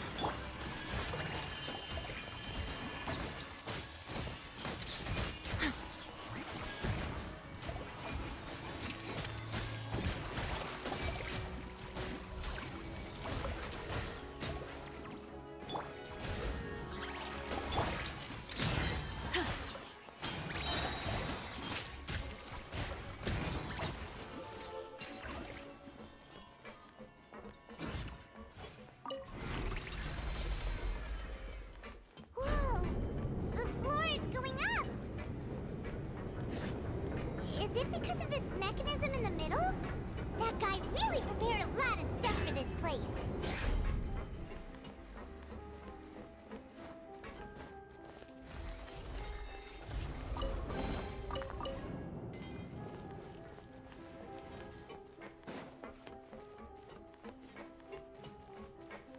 Paimon thinks we need to go up, but Paimon doesn't see a way.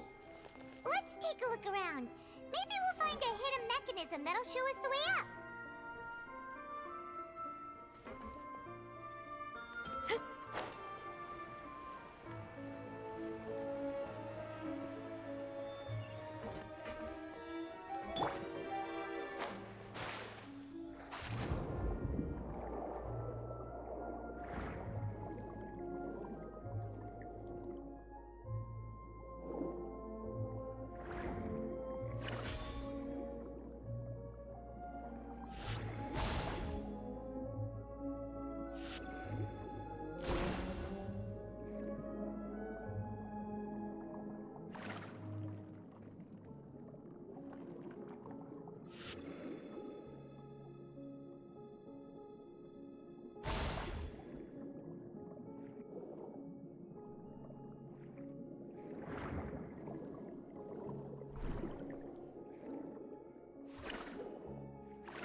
The water level is rising. Now we can swim to the top. But this is still a ways away from where we need to go.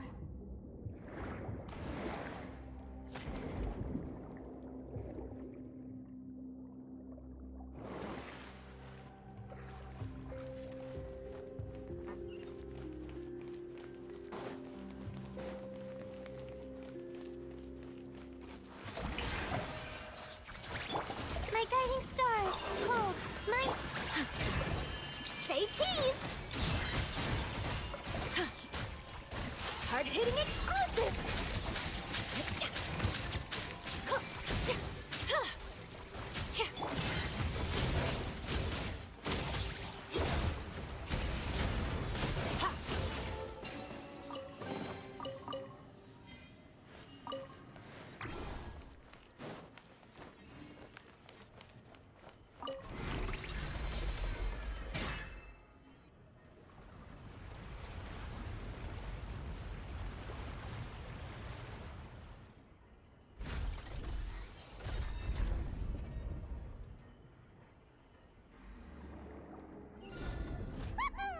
Now the path is clear! Let's go!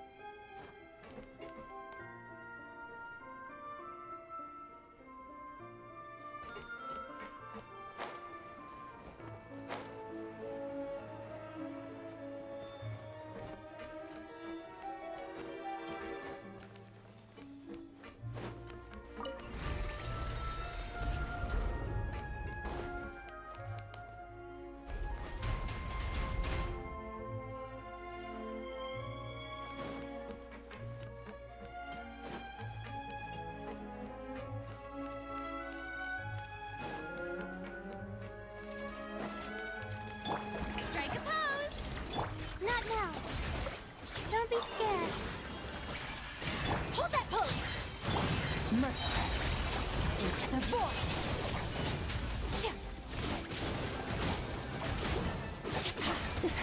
That's more like it. Truth bomb! Smile! Stars, shine for me. The night is cold. Annihilate. Ha!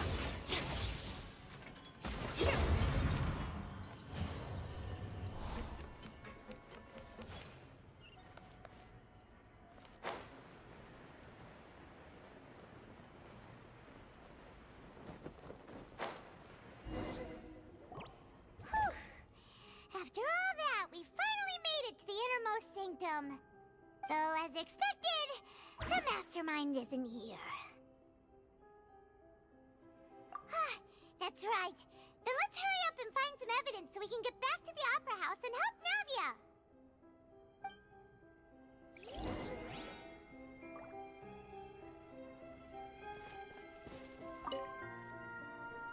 What's all this? It's a bunch of really cute things. Pink accessories, a hair tie, a necklace, even a makeup box.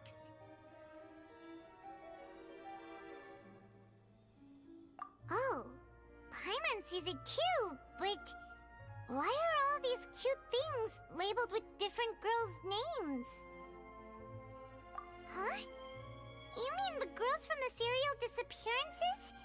They were brought here? And then they were turned into water. And all the boxes of things, these names. That means... Oh, this is terrible!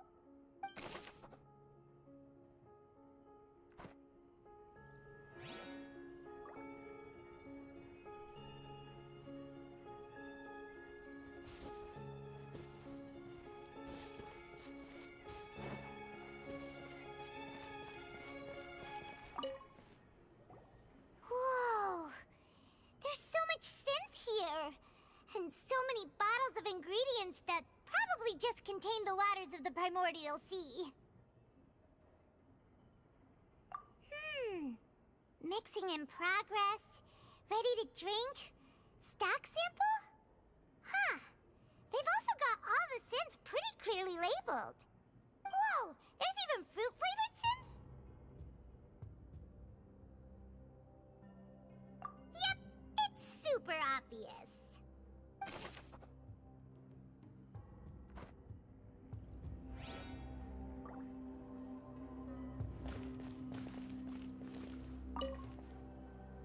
What's this over here? Looks like some kind of place for research. Experiment number 16 aims to verify Jacob Ingold's research conclusions on the primordial sea and use his theory as a foundation to achieve a breakthrough. The experiment was a failure. No individual managed to resurface from the water from the primordial sea. Female specimens 22, 23, and 24 were dissolved.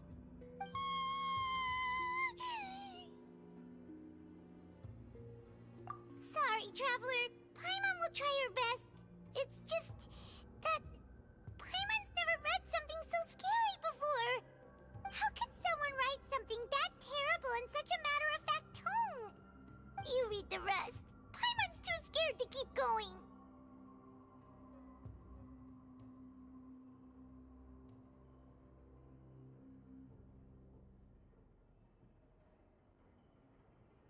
So that's why he did all of these experiments. Wait, did he really think he'd be able to find a way just by dissolving people over and over? That's just insane! Huh? Isn't that the name you heard by the fountain? Paimon thought he was an eyewitness in the serial disappearances case.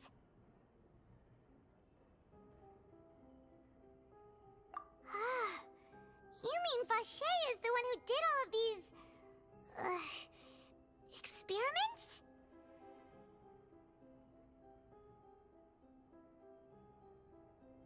So that's it! Vache was no victim, but personally took his lover and... No, that's not it either! If that's the case, why would he want people to resurface from the water? In any case, Paimon will write it all down.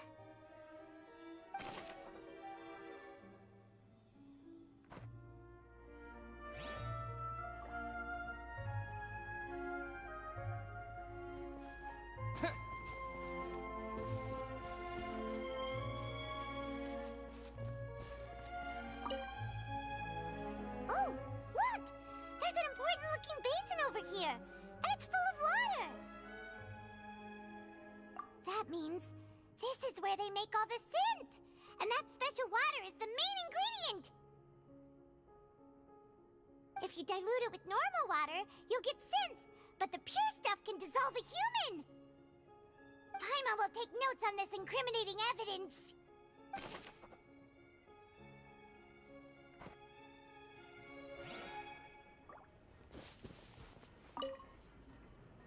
Let's see what's written here. Nothing escapes Detective Paimon's eyes! Callus. Navia's father. Oh, this seems to be an investigation report on him!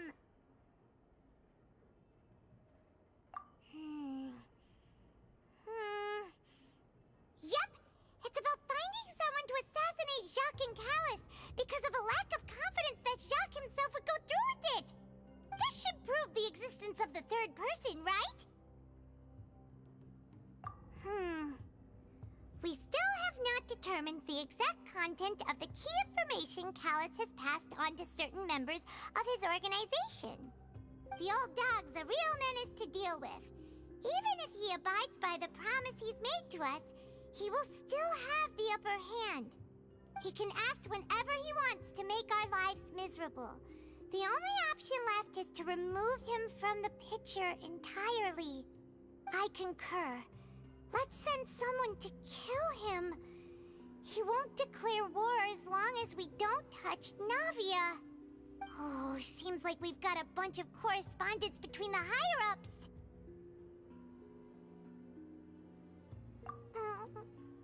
They're all just so evil.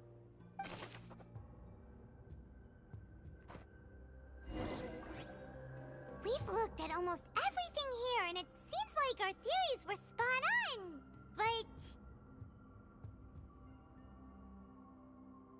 Yeah, we haven't found anything that reveals his true identity.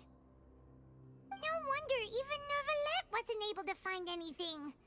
Whoever it is probably destroyed everything to do with that name a long time ago. That way, even if we bring all this back to the opera, we won't be able to identify the true culprit.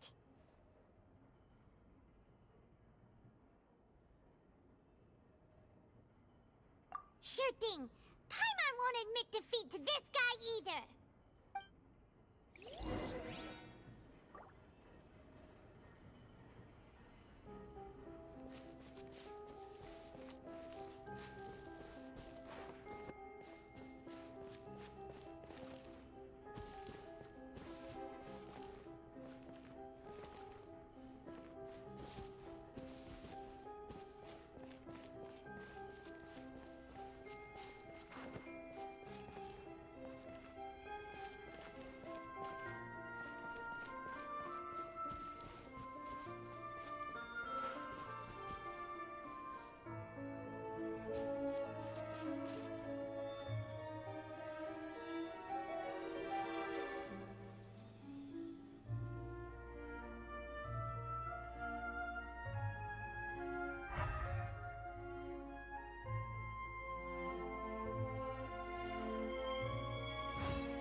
You take that side and Paimon will take this side. Check everything carefully. We'll find something for sure.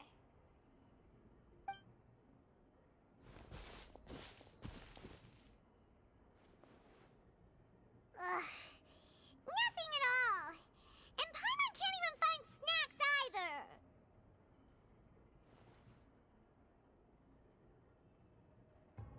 Whoa, really? Let Paimon see. Vinier. Isn't that Vache's lover's name? Then you found her diary. Let's see. Aw, it's just a normal diary chronicling their love story. She was so sweet too. Oh, Paimon feels even worse for her now.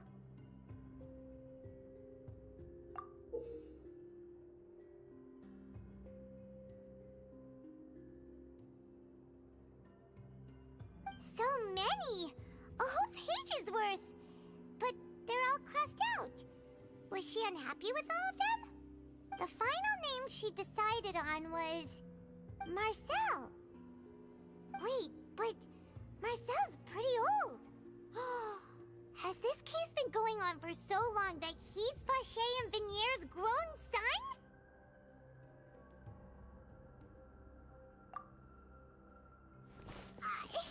Hey! Paimon still hasn't figured it out yet.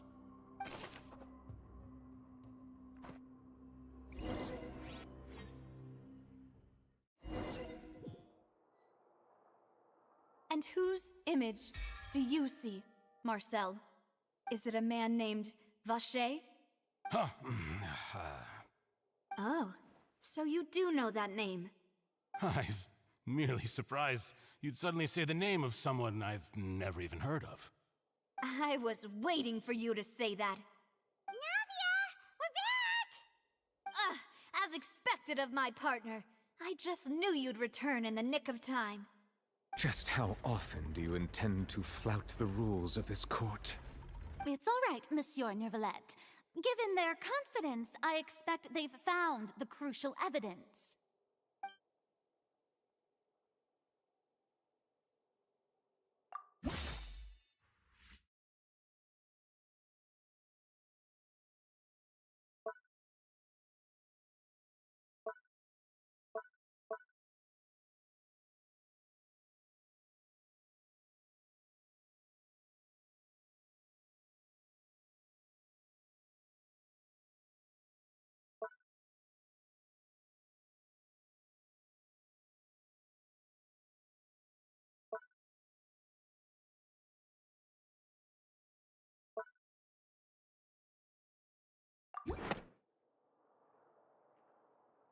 But the truth of it, Marcel, is that you've always been Vache. Huh? We've investigated your lair and we already know everything! After your lover, Vinier, was dissolved, you kept abducting young women to experiment on the hopes of bringing her back to you! You even created Marcel as a new identity and destroyed all records of your past as Vache! So that's it. Even the villains in opera performances rarely go that far. And with that, Marcel's motive has now been established. This information regarding your past also dismantles your prior timing defense. Well, Marcel, do you know where you went wrong? You fixated your gaze on the lover that passed away, instead of paying attention to the living people around you. So, you never noticed how we changed, or how we grew as individuals. You also never understood Boss's real expectations for his daughter. Or our determination to see things through. Your determination. Mr. Marcel, please speak up now if you would like to defend yourself. Otherwise, the trial will move on to the next stage.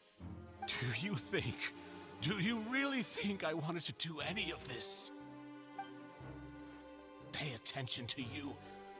What for? Have you ever paid attention to me? Ever empathized with my pain? Ever known how it feels to watch the love of your life dissolve right in front of your eyes? No one helped me. No one even believed me. All those decades ago, even the officers from the Maison Gardiennage were laughing at me. They said there's no way a human being can turn into water. So I must have gone mad from grief. Vinier's death was brushed away by all of you as if it didn't matter at all. Well, now you know, don't you? Ha! Well, it's too late now. All those who were dissolved are gone forever. You only have yourselves to blame. You set up this ornate opera house in pursuit of your so-called justice, your beloved drama, while turning a blind eye to the suffering of the people. Vinier is dead. We promised each other that we would always be together. Wherever she goes, I will follow. But I'm not from this blasted place, so I can't be dissolved, no matter what I do. Hey, is that water from the primordial sea that he's drinking? I can't dissolve! Can't dissolve! Can't dissolve! Do you all see? I can't go, I can't follow. So if I can't go where she is, what choice do I have but to try to bring her back? I did all of that, and in the end, that accursed Callus still got the better of me. I spent my entire life living on pins and needles, only to get stabbed by his idiot daughter at the very end. The suspect is exhibiting signs of mental distress. Guards, please restrain him. Don't touch me! Don't anybody come near me! I still need to save Vinier. I promise. We made a promise. Vinier. Vinier! Please, Vinier. Don't think badly of me. All I want to do is fulfill our promise. At this point, the verdict of this trial is clear. With Mr. Marcel's conviction, the charges against Mr. Tartaglia no longer have any basis. Fine by me. I was in a bad mood, but after a show like that, I'm actually feeling pretty good. Traveler, please submit all the evidence you have collected to the guards, so that I might review and summarize the truth behind the serial disappearances case. The man now known as Marcel was originally named Vache and worked as an adventurer with his partner and lover Vinier.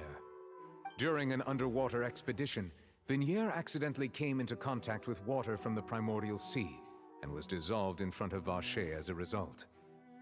Vache learned of the primordial water's existence through the work of others and began to kidnap young women for research, with the goal of discovering a method to restore Vignier back to life. To cover his tracks, he invented the new alias of Marcel and began to operate a business in Poisson. During the course of his research, Vacher discovered that a diluted concoction of water from the primordial sea can induce feelings of euphoria, and began to manufacture and market synth.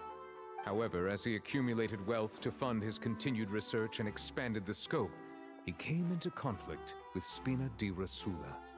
After exchanging blows with Spina di Rosula for many years, Vacher decided to assassinate their president Callus at a banquet. Although the assassination did not go as Vacher expected, he was able to turn Callus into the murder suspect by dissolving the assassin he sent to the scene. And just recently, Vacher attempted to frame Linny as the culprit of the serial disappearances case, using a similar method. However, his attempt to frame Linny failed, and the power of water from the primordial sea became public knowledge.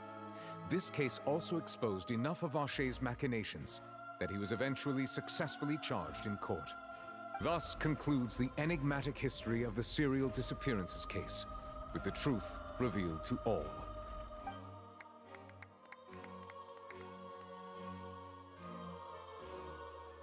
The Oratrice will now deliver the final verdict regarding the charges against Mr. Vacher.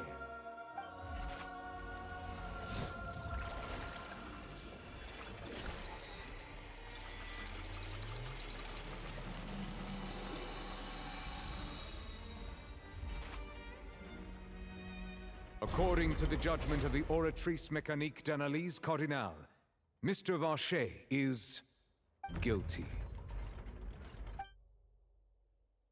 Guards!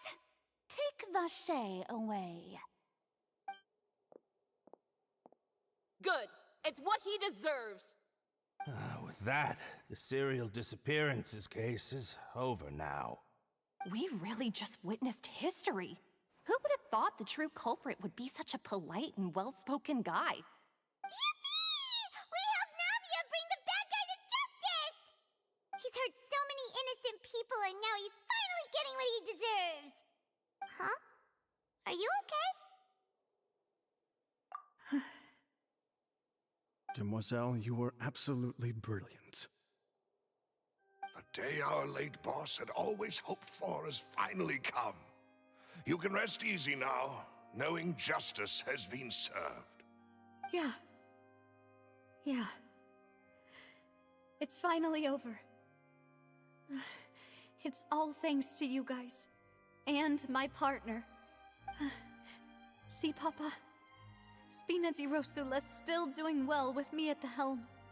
Well now, hasn't this been a most delicious piece of drama?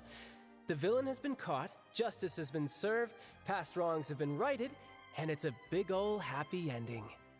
Since it's been such a great show, I'll just let the false accusations against me slide. Either way, I've still got some business to attend to, so if you'll excuse me...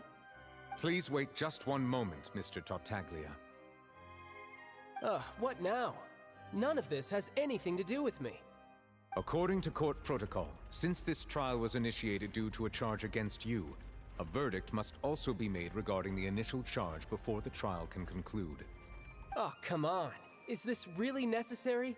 Haven't you already caught the real criminal? Isn't it time for side characters like me to exit stage left?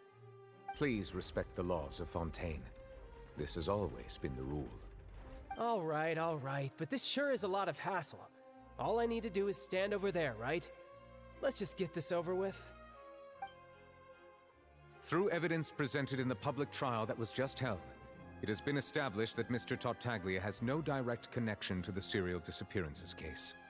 The guilty party has been identified, and thus it is logical to suppose Mr. Tartaglia is innocent of the charges. We now turn to the Oratrice Mécanique d'Analyse Cardinale to render the final verdict on the charges.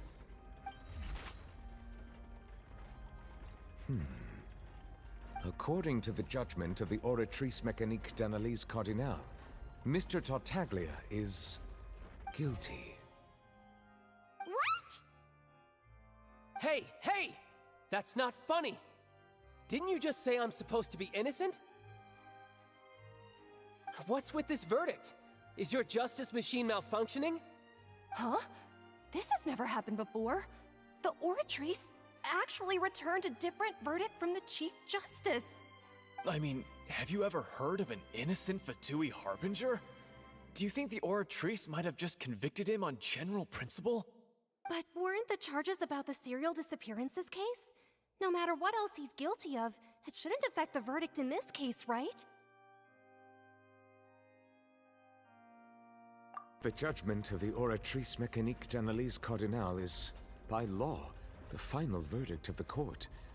We must accept the guilty verdict. Guards, please take the suspect into custody per court protocol.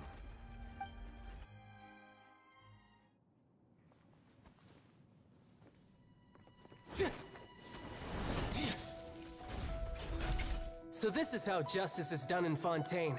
What a joke. You've got your rules. Well, I've got mine too!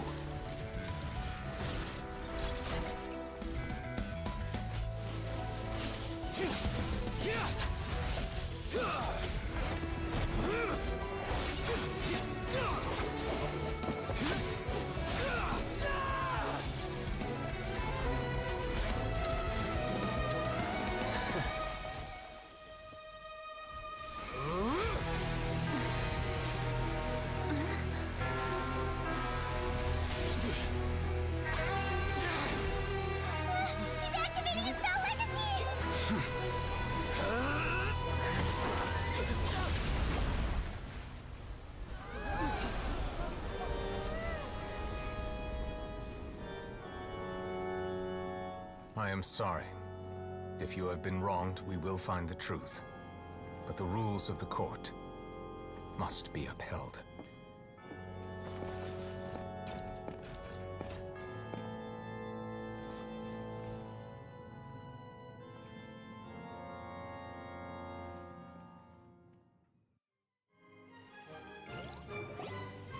Hey, Monsieur Novelette, what's going on? Shouldn't they have been cleared already? Apologies. This is also the first time I've encountered such a situation. However, according to the rules established at the conception of Fontaine's court system, the Oratrice's judgment is the final verdict of the court. All I do is follow court procedure. As for why the Oratrice arrived at the conclusion it did, you should probably ask someone more knowledgeable than me.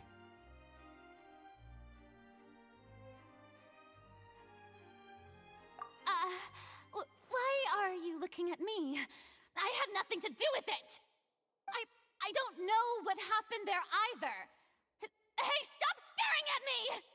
What does Lady Farina mean by that?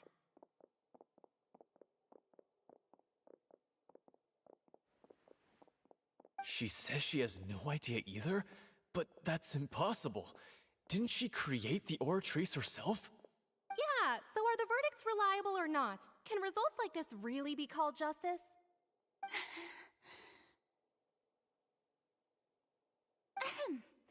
My dearest citizens, did you really think we'd allow an incorrect verdict to be handed out in this court? Did you really believe that the judgment could be mistaken or be the result of some sort of random mishap? Don't tell me you thought even I had been blindsided by the Oratrice's result.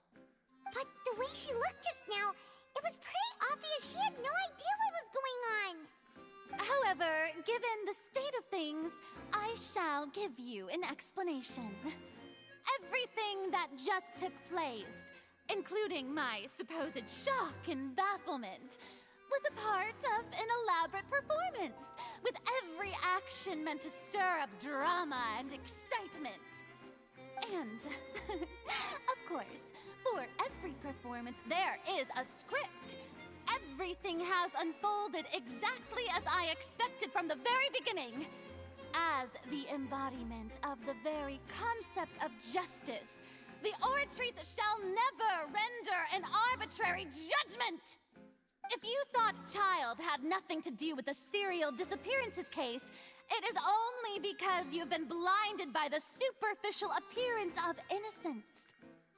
Everything he's done, not to mention the danger he poses, are beyond ordinary comprehension and completely unforgivable!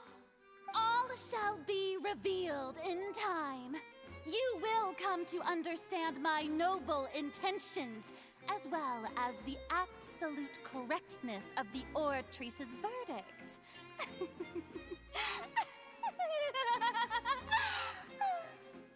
Now, having said that, although I hate to leave things hanging in suspense, it is now time for this performance to end. As the lead actress, I shall be the first to take my leave. Toodaloo! So she chose to make her escape after all, did she? So you're saying we shouldn't put much stock into what she just said?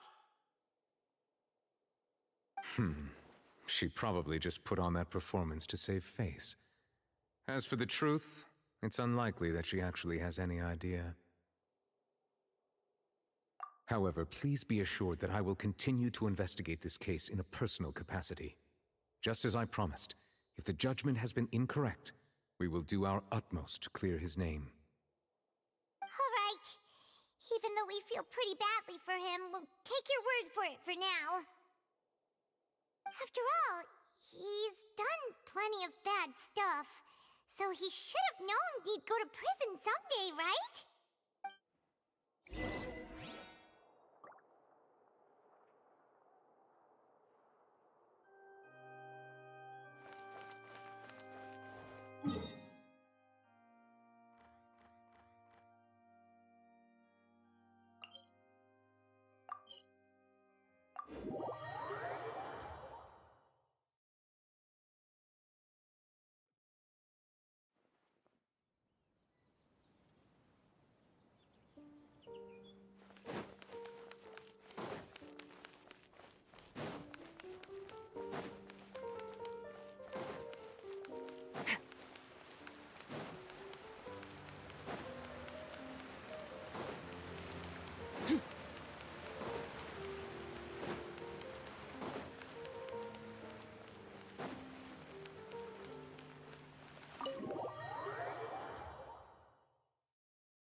Hey, what are you doing? Quick, stop him! Traveler! Hey! Traveler! Marcel! What are you doing over here? Stop resisting arrest! Cease, or we'll add another charge to the list! No, wait! I just want to ask the Traveler something. I'm not looking to run away. Please, just let me ask this one small thing. Go on. Thank you. I was being led away when I finally realized something. Where did you first hear the name Vache? I erased all records of that name. So, unless... Are you still trying to prove your innocence? Give it up. You've already been convicted. Really? You did? You're sure? You met her? But how could that be? How did you manage to do it? The Fountain of Lucine? Then she's been so close to me all along. And I just never... Please give me a chance to talk to her again. Just let the Traveler take me to the fountain to see her one last time. This is the last request I'll ever make in my life. You can do whatever you want to me afterwards. I don't care. What? Give an inch and you want to take a mile? Do you think serial killers get to make requests like that? Paimon agrees. Why should we give him what he wants when he's only done a ton of super terrible things? This request, is it worth as much to you as your life? Of course! Wait, no. It's worth even more than my life. Humans. Will they betray the instinct to live just to satisfy spiritual needs? Very well. I will grant your request. Your Honor, I fear that... I will go with him. You do not need to worry about any escape. In that case, I shall leave him in your most capable hands, Chief Justice.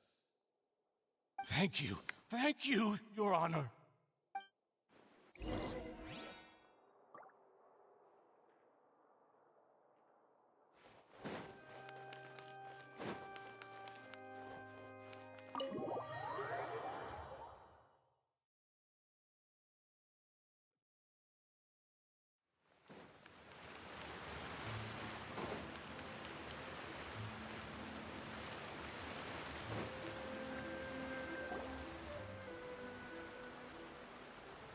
Is this the place? You said she's here, but what do I need to do to see her?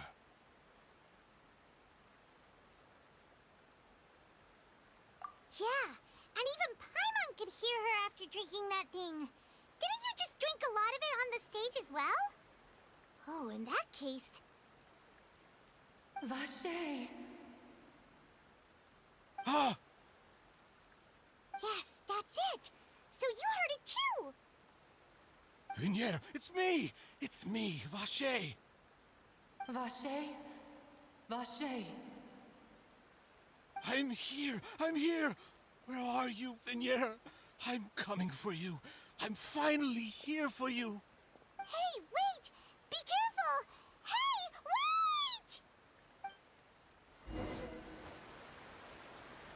wait! Vignier, is that you? It's me, Vache! Vignier! Vache? Why did you come? Didn't I say? You don't need to look for me. You look a lot older than I remember. How long has it been? It's been more than 20 years. I've suffered for over 20 years since the day you left. All this time, only the thought of bringing you back has kept me alive. Nothing else mattered to me. I must be dreaming. Who would have thought I'd get the chance to tell you all of my feelings like this? Vignier, you are my everything. I really don't know how I could live without you. But Vache, if you ask me, this world would be better off without you. What are you saying? If not for you, I would have finished my law degree and probably become a top-tier attorney one day. If not for you, I would have continued to pursue my love of the arts, and my works would have been displayed in the Palais Mermonia itself. If not for you, I would at least have been able to take care of my mother. And she would not have grown old and died alone, with nothing but the tears on her cheeks. It's all because of your selfishness, Vache. It's all because of you. You... Wait, you are not Vignier. Who are you? You're right. I am not Vignier. I am the sacrifices. Every woman who died by your hand, as our bodies dissolved, our consciousnesses flowed back to the primordial sea. Our thoughts circulated endlessly within the primordial sea, and we were no longer individuals, but we became one, just as streams of water come together in the sea. I'm Cressy. I'm Lemony. I'm Azine. The only one I am not is Vignier. Why? But then, where is Vignier? She doesn't want to see you anymore. Every tendril of her consciousness is avoiding you. This is what you get for your selfishness. Your selfishness robbed us of our lives and our futures. You said time and time again that you'd do any and everything for her. But did you ever consider whether she'd want to see you do the things that you did? If she would despise you for what you became?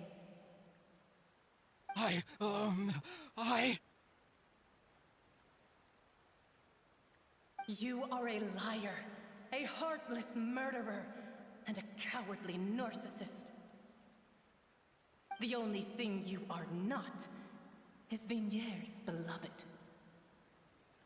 From the moment your first victim died and her consciousness merged with Vigniere's, she has had nothing but pure hatred for you.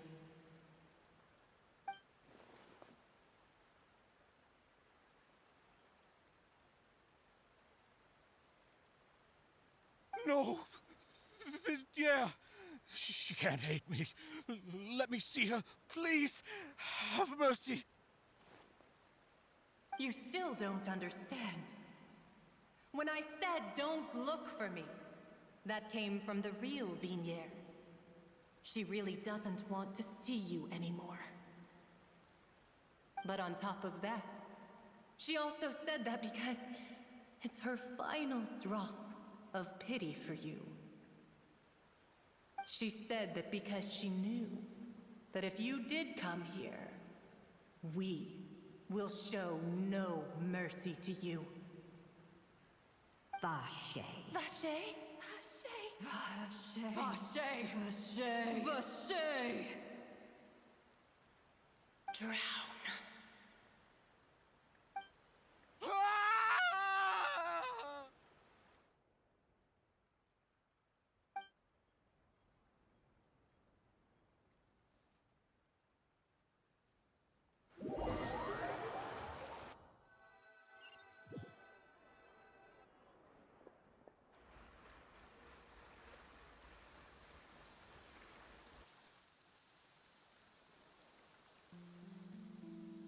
Finally, we have some time to do shopping. Gosh, it's really been a long time since we've been able to relax. Well met, partner. I knew something great was going to happen when I woke up in such a good mood today. Even this weather can't put a damper on the demoiselle's mood. It's a pleasure to see you both again. Oh, hey, Navia! It's been a few days. Paimon's already started to miss you. Oh, now that I believe. I'm easy to work with and always bring home the bacon. Who wouldn't treasure having a partner like me? Sounds like you're really enjoying life these days, Navia. What have you been busy with since the trial? It's just been one thing after the other. I've been making non-stop trips between Poisson and the courts in Sen. Everyone from Spina di Rosula organized a memorial for my father. We never held a memorial when he first died, since everyone knew that even if we held one back then, no one was going to come. This time, though, everyone in Poisson, and even many people from the court, all attended. So his name's definitely been cleared now. That's what we like to hear. It's been the dearest wish of Demoiselle all along. That blasted stubborn fool. I was right to put my faith in him. I'm so glad I didn't give up on the case all those years ago. Oh, by the way, I ran into Charlotte just after I left the memorial service. Well, maybe it'd be more accurate to say I knew she would be there, and there was no way she'd just let me go. Huh?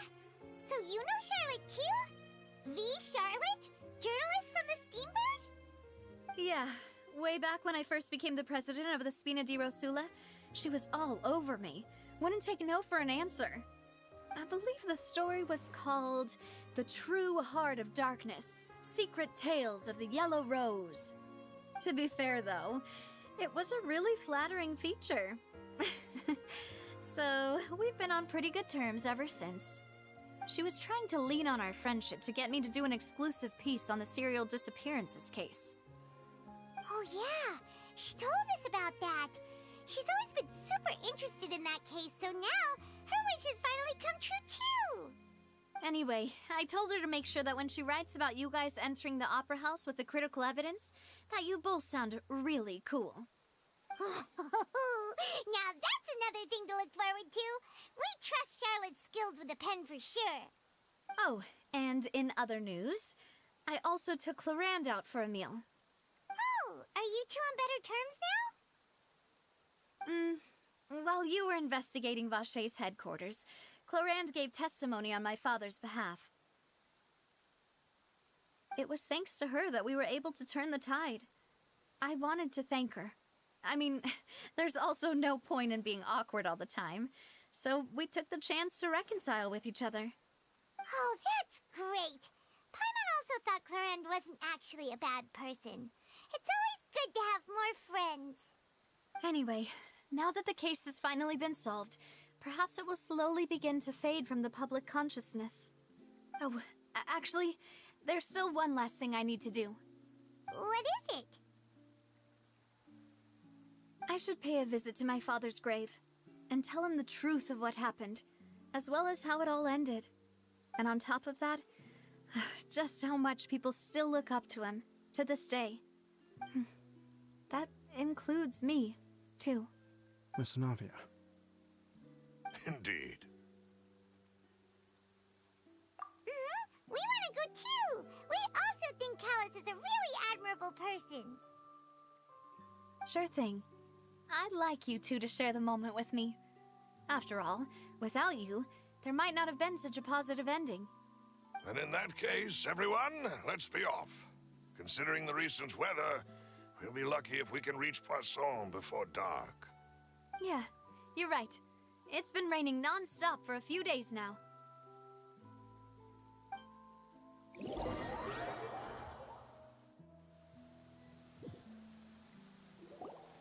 Huh. This is where my father's grave is. To be perfectly honest, even I haven't been back here for a long time. Huh? There's someone there already. Wait. That figure. It can't be... Isn't that Neuvillette? Why would the Chief Justice be here? Huh? Navia?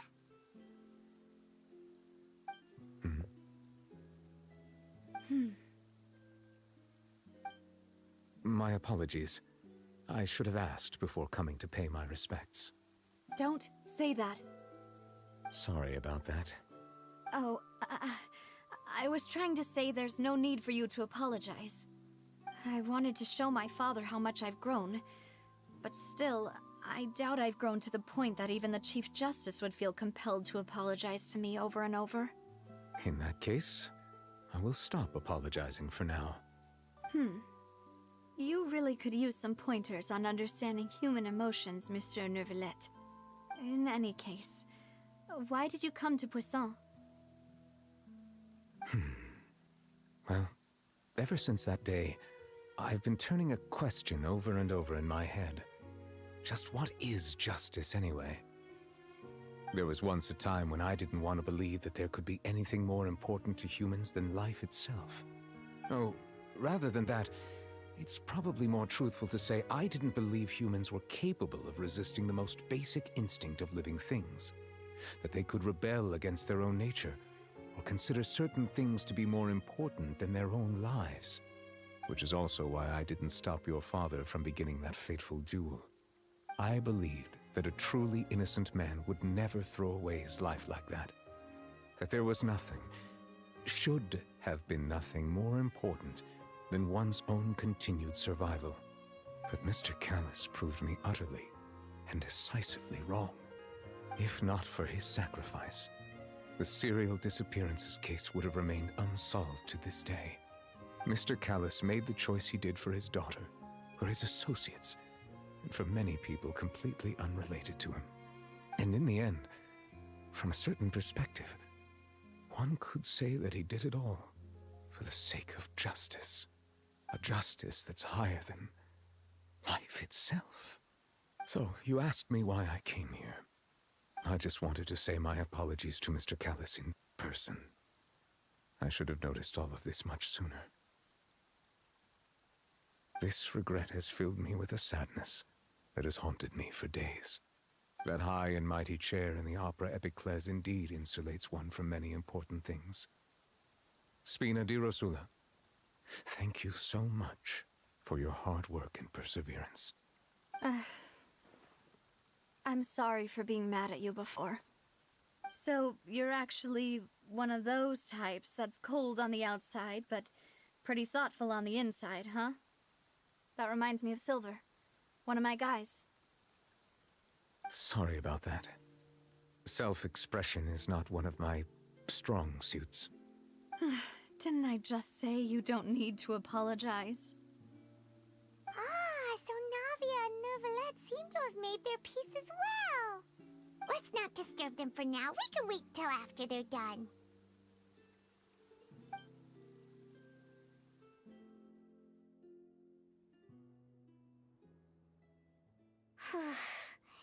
Paimon's never paid respects at someone's grave before. Did Paimon do anything rude there? Huh? Oh, Paimon didn't know that was a thing. But Paimon doesn't know what she would do if she can't fly. Oh no. Paimon hopes Miss Navia won't be too mad. Anyway, Neuvillette is still standing around there. It's not often that we can catch him alone like this, so why don't we go talk to him for a bit? If we can't talk to Lady Farina, we can at least talk to him, right?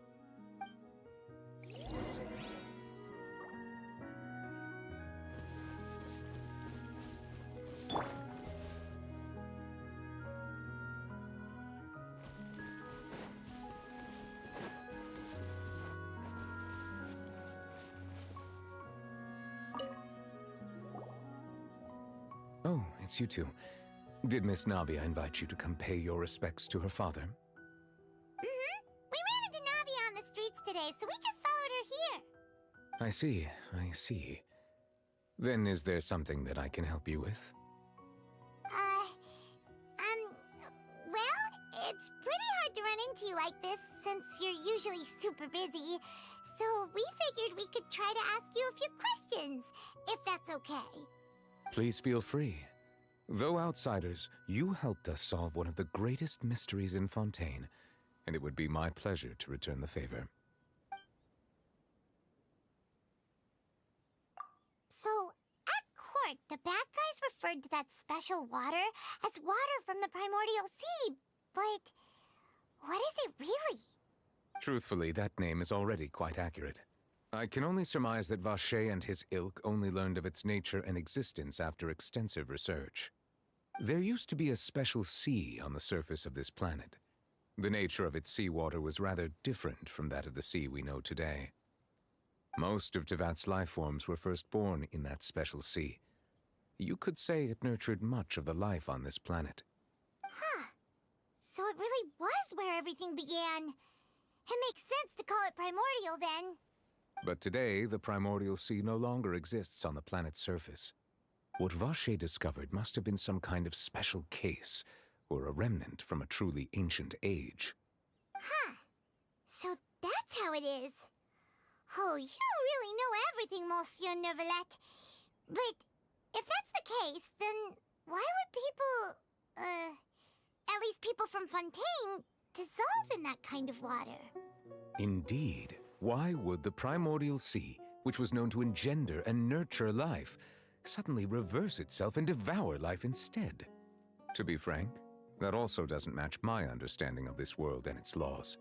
There must still be some unknown secrets around the people of this land. Is there anything else you'd like to ask me about?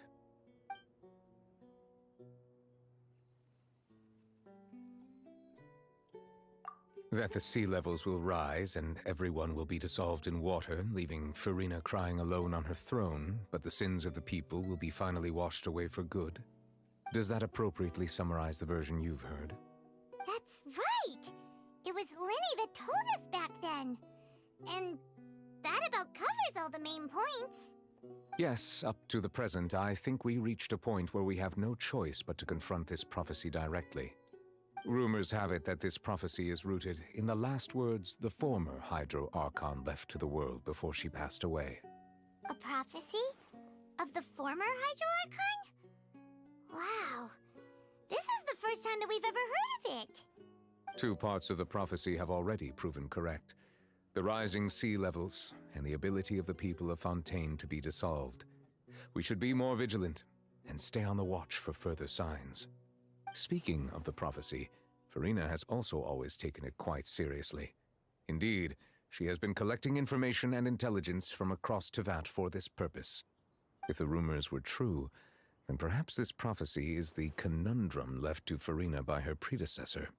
But with Farina being the way she is, can we really trust her to solve it? Is there anything else you'd like to ask me about?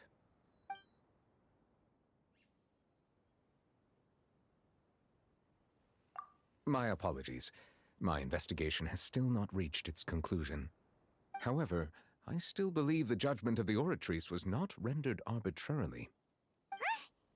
But you also said you thought he was innocent. For many years, I have been quite aware that the Oratrice does not simply mechanically repeat the verdict that I give on each case.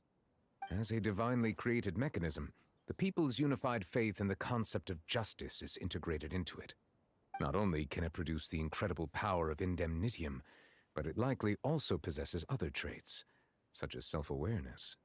Which is all to say, I've been prepared for a situation like this for a long time.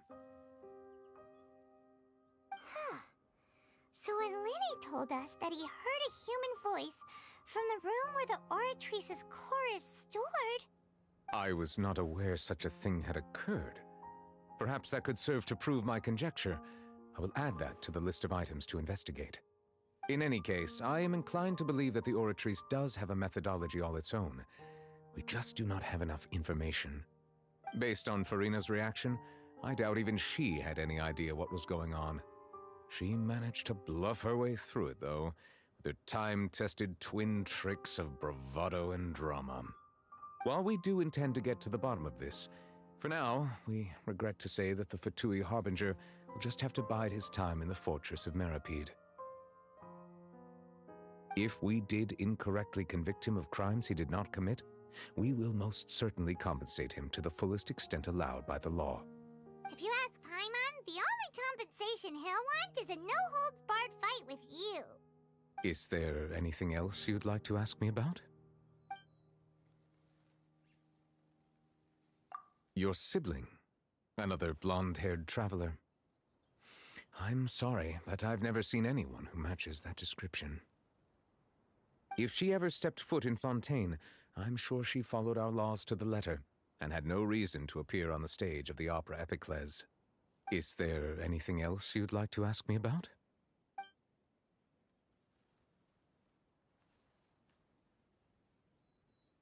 Very well. It was my honor to provide you with what answers I could. I very much enjoyed conversing with you. It will soon be time for me to leave this blissful tranquility behind and return to Palais Memoria. You really are super busy, Monsieur Neuvillette. Paimon thought you only came here to pay your respects today because you had the day off. Crime and villainy do not have the day off, and so justice must work around the clock as well. This is merely the nature of a justice's work. All right. You've got a point. Huh? Paimon just noticed that the rain has stopped.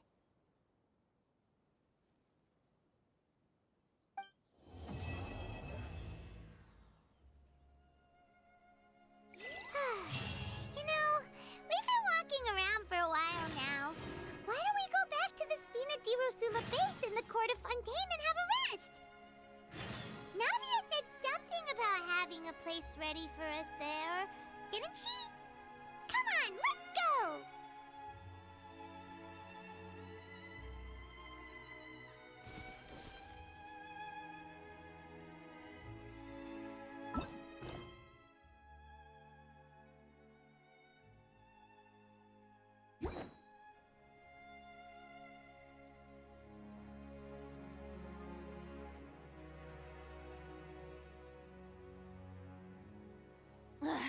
Boring. Isn't there anything else more interesting to do?